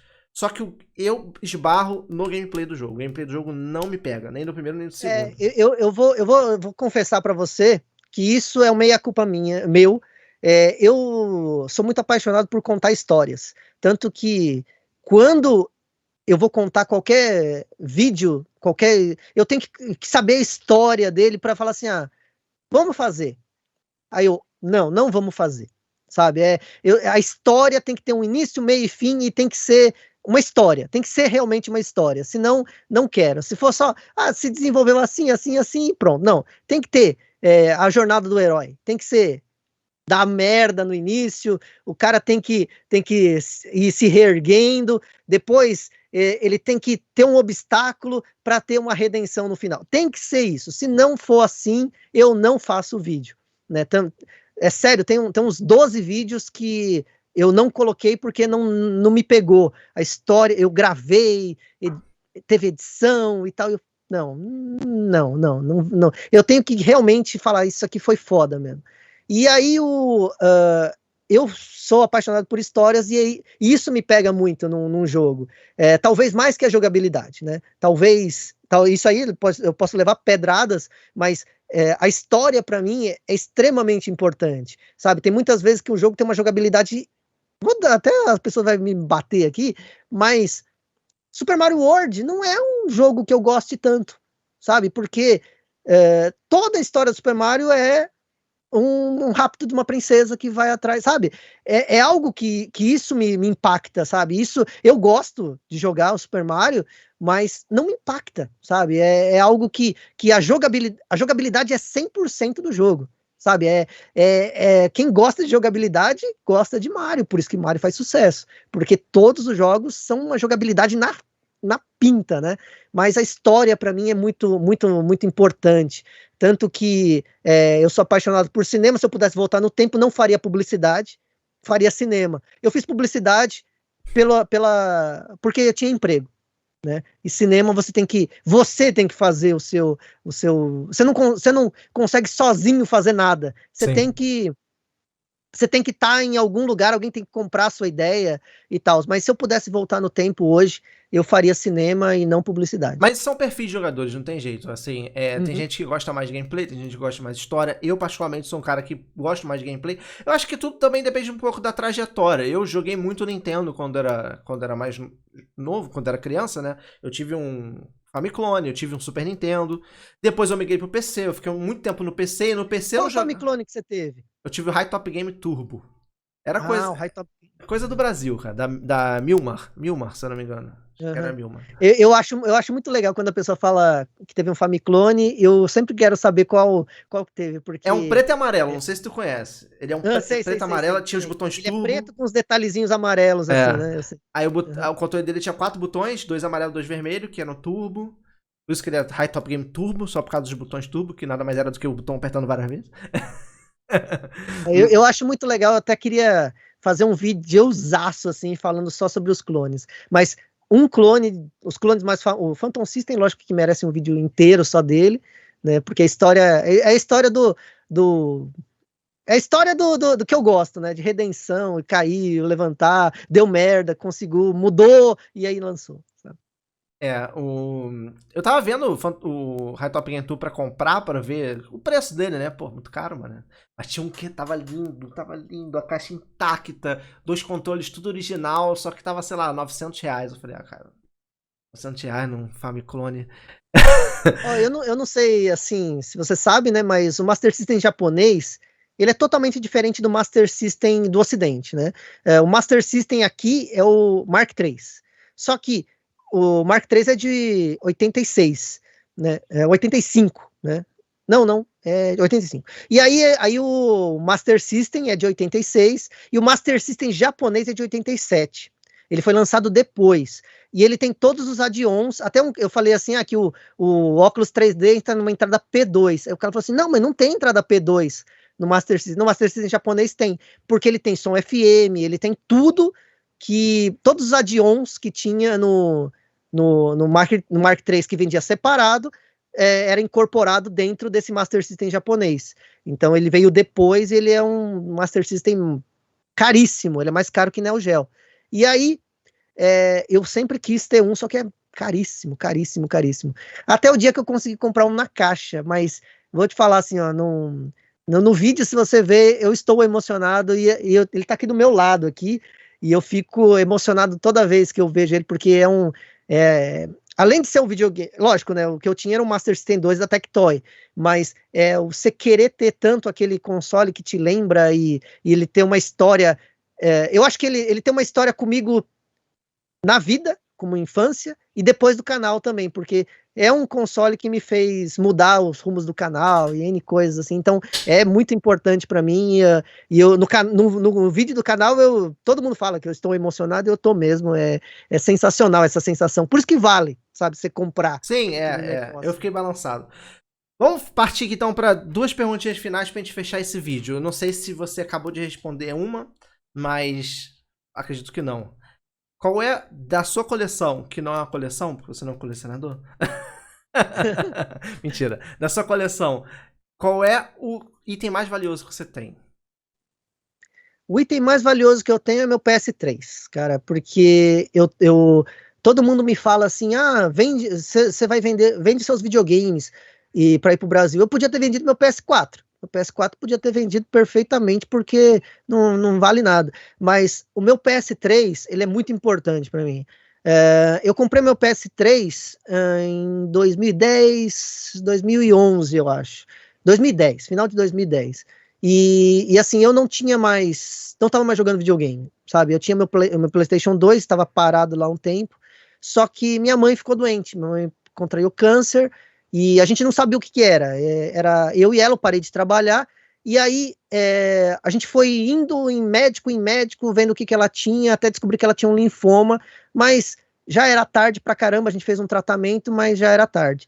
E o que me fez aguentar a barra, porque minha mãe não queria que eu trabalhasse mais, queria que ficasse com ela, e nada mais justo, porque 30 anos da vida dela, dessa pessoa, ela viveu para uma pessoa, que foi para mim, então eu viver um pouquinho para ela não ia fazer tanta diferença. E esse videogame me ajudou a passar por esse momento. E assim, foi algo que me deixou. Eu até fiz vídeo graças ao Marcel, que ele me fez fazer esse vídeo, e eu fico emocionado mesmo, porque é um console mesmo. extremamente importante para mim. E assim, quando ele é importante não só por essa fase, mas porque eu jogava videogame no PlayStation 2 para jogar o lançamento do dia. Agora, com o PlayStation 3, eu comecei a me apaixonar de novo por jogar videogame, sabe? O primeiro jogo que eu tive de fato foi God of War 3. E assim, quando eu joguei o God of War 3, eu falei, cara, que massa isso aqui, porque era a história do Kratos, e eu fui o Kratos. Eu fui com o Kratos descobrindo como que cada um dos deuses fez mal para ele, e eu estava com a raiva do Kratos para chegar em Zeus logo, e eu não fiquei nem um pouco com dó da Gaia, e foi assim mesmo. É uma sensação que eu não tinha mais, porque sempre eu pegava o videogame para minhas horas vagas, e o videogame virou, não a minha hora vaga, virou o que eu fazia lá. Eu tinha que cuidar da minha mãe, e eu tinha tempo livre, e meu tempo livre era para fazer aquilo, né? Então, me deu de novo uma paixão. Talvez se não fosse por esse PlayStation 3, talvez eu não tivesse feito canal, sabe? Porque ou o canal tivesse virado outra coisa, tivesse feito canal de culinária, ou canal de viagem, ou canal de qualquer coisa, assim. Mas foi de videogames por causa desse PS3. Por isso que eu trouxe ele não vai sair. Ele só vai sair quando eu morrer, aí ele vai para outra pessoa, porque espero que ele faça a alegria de outra pessoa também. Mas enquanto eu estiver vivo, ele faz a minha alegria. Aí então, esse é o item mais. Eu acho que é só essa pergunta. Esse é o item, sim, já falei sim. até a resposta. Não, maravilhosa. A resposta realmente é emocionante. Eu não sei se eu vi você alguma live falando sobre isso ou algum vídeo sobre um momento que você tinha que montar e desmontar o videogame para poder jogar por causa de um espacinho. Foi? Então. Era o mesmo PS3? Não, não. Não, isso foi assim mesmo. Eu estava. Passou isso, minha mãe faleceu em 2011 e eu fiquei Eu fiquei perdido. Fiquei perdido, não sabia o que fazer. E a minha namorada, minha atual esposa, ela nunca viajou sozinha e ela foi viajar para São Paulo para me trazer, para fazer a minha mudança, sabe? Ela falou assim: não, se você vai ter que levantar disso aí, né? E aí eu tava existindo só, não tava fazendo nada, né? Porque eu não tinha mais vontade de trabalhar, eu trabalhava por conta na época, e aí eu tinha minha fonte de renda, que eram os aluguéis lá que eu tinha, então eu tava existindo, apenas existindo. E ela falou: não, você vai arrumar tudo isso aí, vamos fazer a mudança e tal. Ela contratou o cara para fazer a mudança, a gente levou tudo lá para a cidade dela. E aí, na cidade dela, eu sempre morei na minha casa, com as minhas coisas, cada coisa no seu lugar. De repente, todas as minhas coisas estavam no quarto dela. Minha TV, meu videogame e tal. E assim, eu trabalhava com o pai dela. Quando eu chegava, as minhas coisas não estavam prontas. Eu tinha que arrumar tudo, eu tinha que tirar a TV do lugar, tinha que tirar o videogame, tinha que conectar todos os cabos, e aí eu jogava. Isso demorava uns 30, 40 minutos. E depois eu tinha que guardar tudo, porque ela tinha que dormir, né? Então, e aí que tá algo interessante. The Last of Us. Eu fazia tudo isso para jogar The Last of Us. Então, o jogo é importante também para mim por isso. Eu desmontava e montava todos os dias aquele setup para jogar The Last of Us. E era no quarto da minha namorada, atual esposa. E aí ela. E assim, eu tinha que deixar tudo certinho, porque era o quarto dela, né? Esse PS3 tem história. Tem história. Vamos fechar então. Não sei se pode ser que seja a mesma resposta, mas para fechar esse vídeo aqui, se você pudesse escolher apenas um console para jogar a vida inteira, qual que você escolheria? Super Nintendo. Aí, ó. Super Nintendo, ele tem uma particularidade que nenhum outro console vai ter. Nem que eu jogue videogame, eu pare de fazer minha vida toda, pare de trabalhar, pare de fazer o canal, e só fique jogando. Nenhum outro console vai conseguir fazer o que o Super Nintendo fez. No Master System eu descobri o que é videogame, o que é ter um videogame para mim. No PlayStation 3 eu descobri como que é o prazer, redescobri o prazer de jogar videogame. Mas no Super Nintendo eu joguei a maior parte dos jogos que me fizeram ser um gamer. Os melhores e os piores. Porque você não tinha jogos, eu tinha só 5 jogos. Eu tinha Donkey Kong Country, que veio junto no set, que o meu set era aquele do Donkey Kong. Eu tinha Street Fighter 2, porque eu comprei um japonês. Street Fighter 2 Turbo, porque eu sou fã de Street Fighter.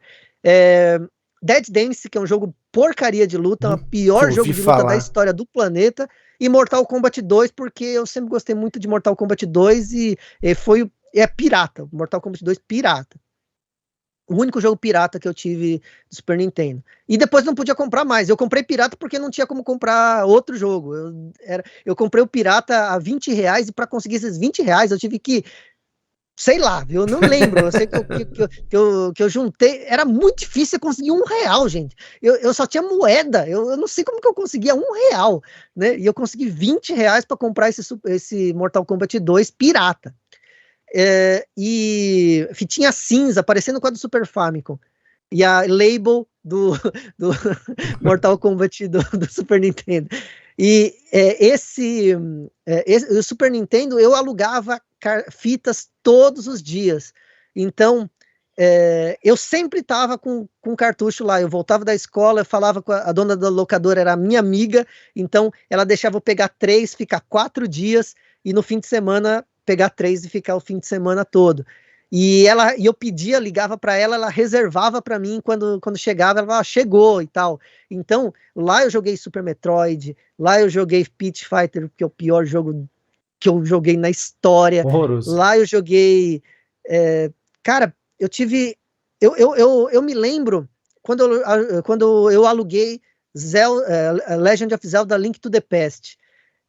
Eu odiei o jogo. E a dona Encarnação, que era a dona da locadora, falou assim: você não gostou?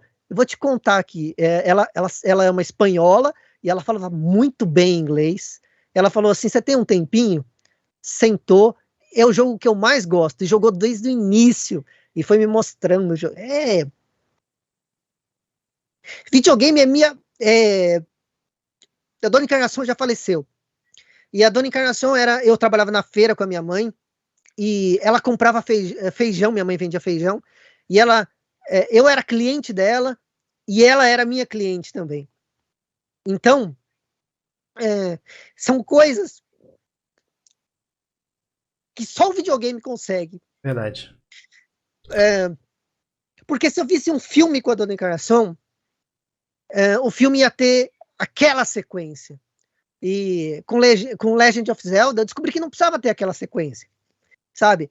E aí, é um jogo... Cara, eu vi aquele jogo e falava, mas que jogo bosta, sabe? Porque eu não sou japonês, eu tenho cara de japonês, mas eu gosto de um jogo que aconteça as coisas. E o jogo não acontecia nada, E com a Dona Encarnação, mesmo não acontecendo nada, ela me explicou o quão incrível é, sabe? E quando eu joguei The Legend of Zelda, pela primeira vez, não do Super Nintendo, o do Nintendinho, eu falei, caramba, tá tudo aqui, né? O de lá que eu achei fantástico é uma imitação. O jogo bom tá aqui, ó. Então, quer dizer, é incrível, assim, que o videogame une pessoas, Sim, sabe? sim. Só que a gente fica pensando mais no jogo, mas o jogo não é tão importante. Vocês viver essa experiência com alguém. Tem um amigo meu que fala que... Amigo meu não, é um cara que tem canal aí, né? E ele fala assim que jogar multiplayer offline, né? Jogar cooperativo na sua casa, qualquer jogo tem fator replay infinito. Pode ser futebol, pode ser beating up, pode ser jogo de luta, né? E você não joga ele porque ele é bom. Você joga ele porque você tá jogando com alguém, né? E você divide essa história com alguém. Então, essas coisas que eu acho que o videogame é importante. Eu falo que eu não sou colecionador exatamente por isso. Porque tudo isso aqui, tirando o PlayStation 3, que eu tenho uma história com ele, então ele é importante para mim. Esses videogames são pedaços de plástico com chips, com um pouquinho de ouro e que não valem nada, sabe? Eles valem para contar a história. Uhum. Tanto que as pessoas falam assim... inclusive eu tirei foto do Star Ocean, tá aqui. Eu tirei foto, eu falei do Street Fighter Alpha, que tá no vídeo. Foi esse Street Fighter Alpha 2 que eu mostrei. E todo mundo fala assim, nossa, isso aí tá tudo bagunçado ali, você não vai arrumar a coleção? Eu não vou arrumar. Porque isso aqui é algo que só serve para eu contar a história para você saber como que aquilo aconteceu, para ilustrar para você e não ficar mostrando uma imagem de internet. Isso aqui, Pra mim, pra alguém deve ter sido muito importante e alguém deve ter tido muita dó de ter vendido, mas não por causa do item. Quem valoriza o item, você me desculpa, você que é colecionador e valoriza tanto isso aí, mas se você que é colecionador e valoriza o item, não porque você jogou isso com seu amigo, mas você valoriza isso aqui pelo item, cara, você tá errado.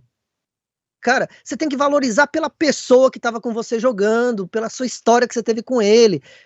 O item em si é um pedaço de plástico igual a garrafa PET de refrigerante que você estava bebendo ali, sabe?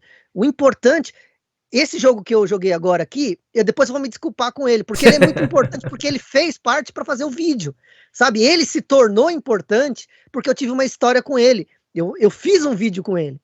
Aí agora ele se tornou importante.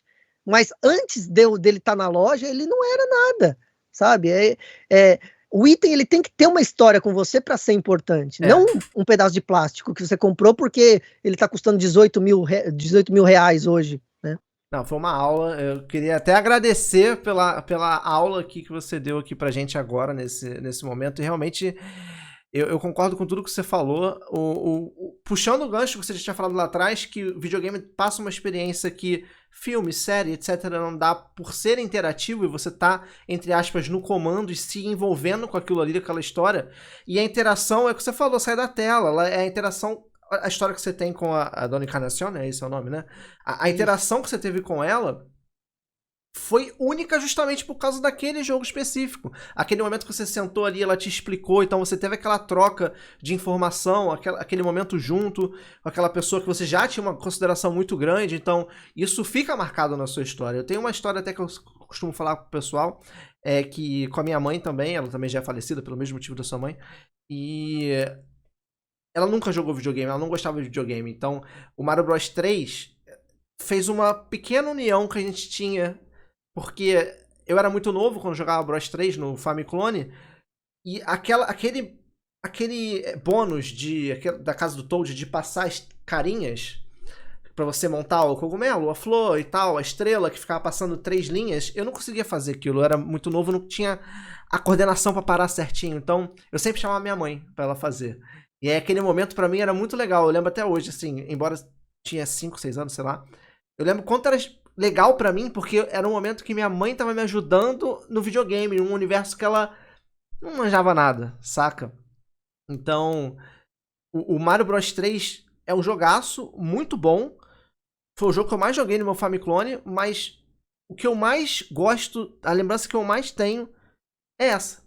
Desse pequeno momento que eu tinha com a minha mãe nessa parte do bônus. E realmente, a gente pega um amor, uma paixão pelo videogame, geralmente por causa da história por trás daquilo ali, pessoal. Eu amo o Super Nintendo também, porque foi o videogame que eu mais joguei, que eu mais interagi com os amigos e tal, e os jogos me trazem boa lembrança. Não esqueço também, tipo, Mega Man X, quando eu aluguei, na época tava muito frio no Rio, é difícil ter frio no Rio, então eu lembro que assim que eu aluguei a fita, eu botei... Minha mãe deixou eu botar o Super Nintendo na TV do quarto dela, que era uma TV de 20. Eu jogava na TV de 14, preto e branco, porque, pra quem é das antigas, sabe que os pais diziam que videogame estragava a TV. Então, a melhor TV da casa era a TV do quarto deles. Quando a gente ia ver filme, a gente ia todo mundo pra lá. E nesse final de semana específico, eu aluguei Mega Man X. Ela deixou eu colocar o videogame na TV do quarto. Tava frio, então eu tava de coberta. E ela fez um chocolate quente pra mim. Um Nescauzinho, né? Quente, então... Quando eu jogo Mega Man X, eu lembro dessa cena, saca? Foi especial pra mim. Ela deixou eu jogar lá, fez um negócio pra mim, tava frio. Então, realmente, esses momentos marcam demais.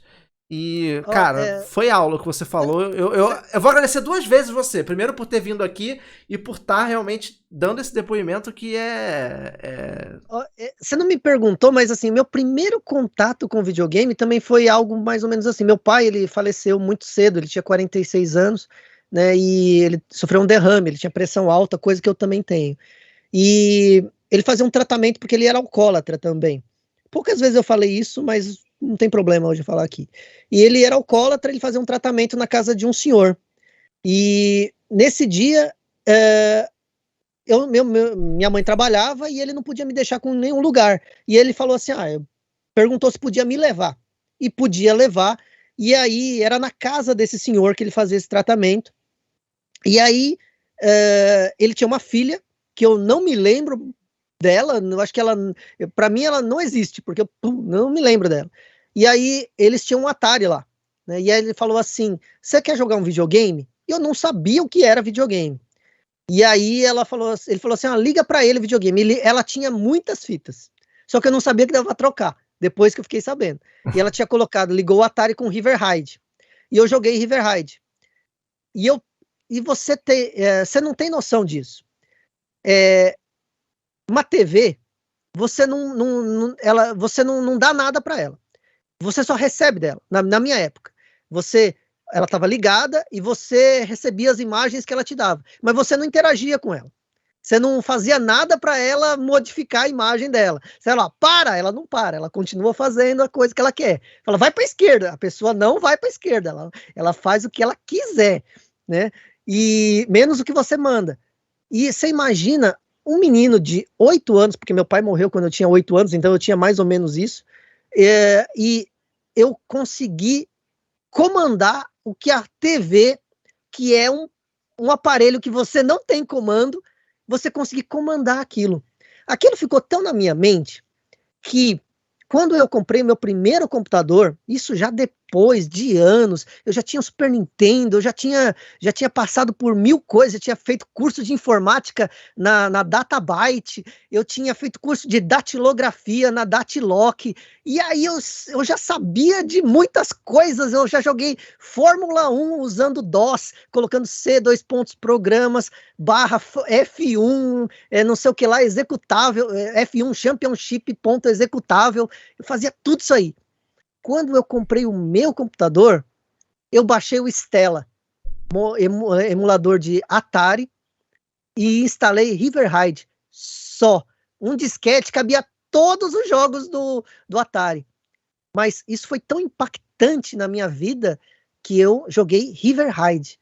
E você fala assim, ó, cara, eu mudava de computador, porque o computador ficava obsoleto, e o Stella era o primeiro programa que eu instalava com River Raid, para você ver o impacto que aquele momento do primeiro videogame fez em mim.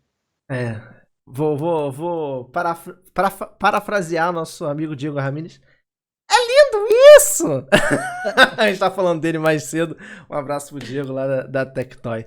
E Sui, vamos encerrar por aqui. Eu queria agradecer demais essa conversa que a gente teve. Foi riquíssima. Eu tenho certeza que, cara, todo mundo amou essa conversa, que tá assistindo aqui, amou tudo isso. Foi realmente uma aula que você trouxe não só de curiosidade de Japão, de videogame, mas também de vida.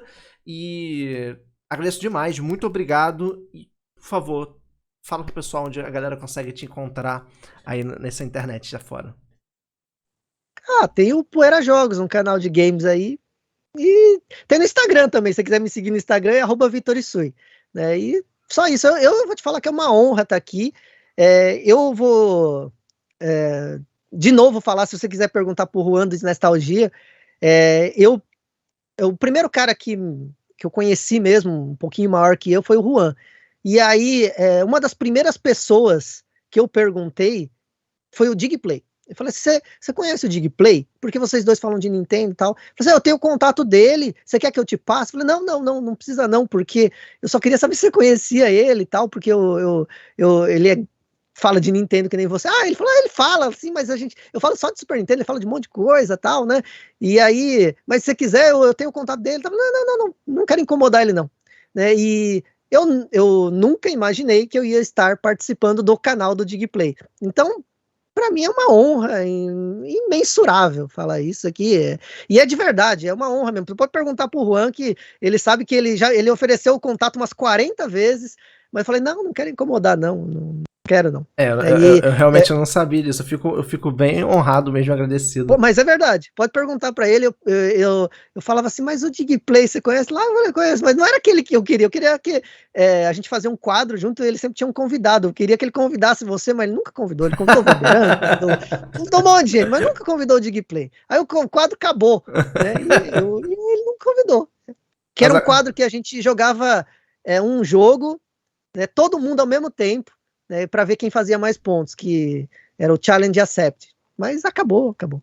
Agora você tá aqui. E mais uma vez, muito obrigado, pessoal. Eu vou deixar os links do Isui aqui. É Isui, tá, gente? Não é o Poeira, não. Por favor, quando você for lá no Instagram e no YouTube, não chama ele de Poeira, chama ele de Vitor Isui, por favor. Link na Muito descrição. obrigado. Pessoal, espero que vocês tenham curtido. Com certeza vocês gostaram. Não tem como não ter gostado dessa história toda maravilhosa que o Isui trouxe pra gente. Deixem aí nos comentários o que vocês acharam. Se quiser mais alguma pergunta, tá aí aberto também. Por favor, vá lá conhecer o canal dele, caso você não conheça. E segue ele lá, beleza? É isso, vou ficando por aqui nesse Digitalk. Muito obrigado. Valeu, galera. Fui. Pode dar um tchauzinho. Tchau.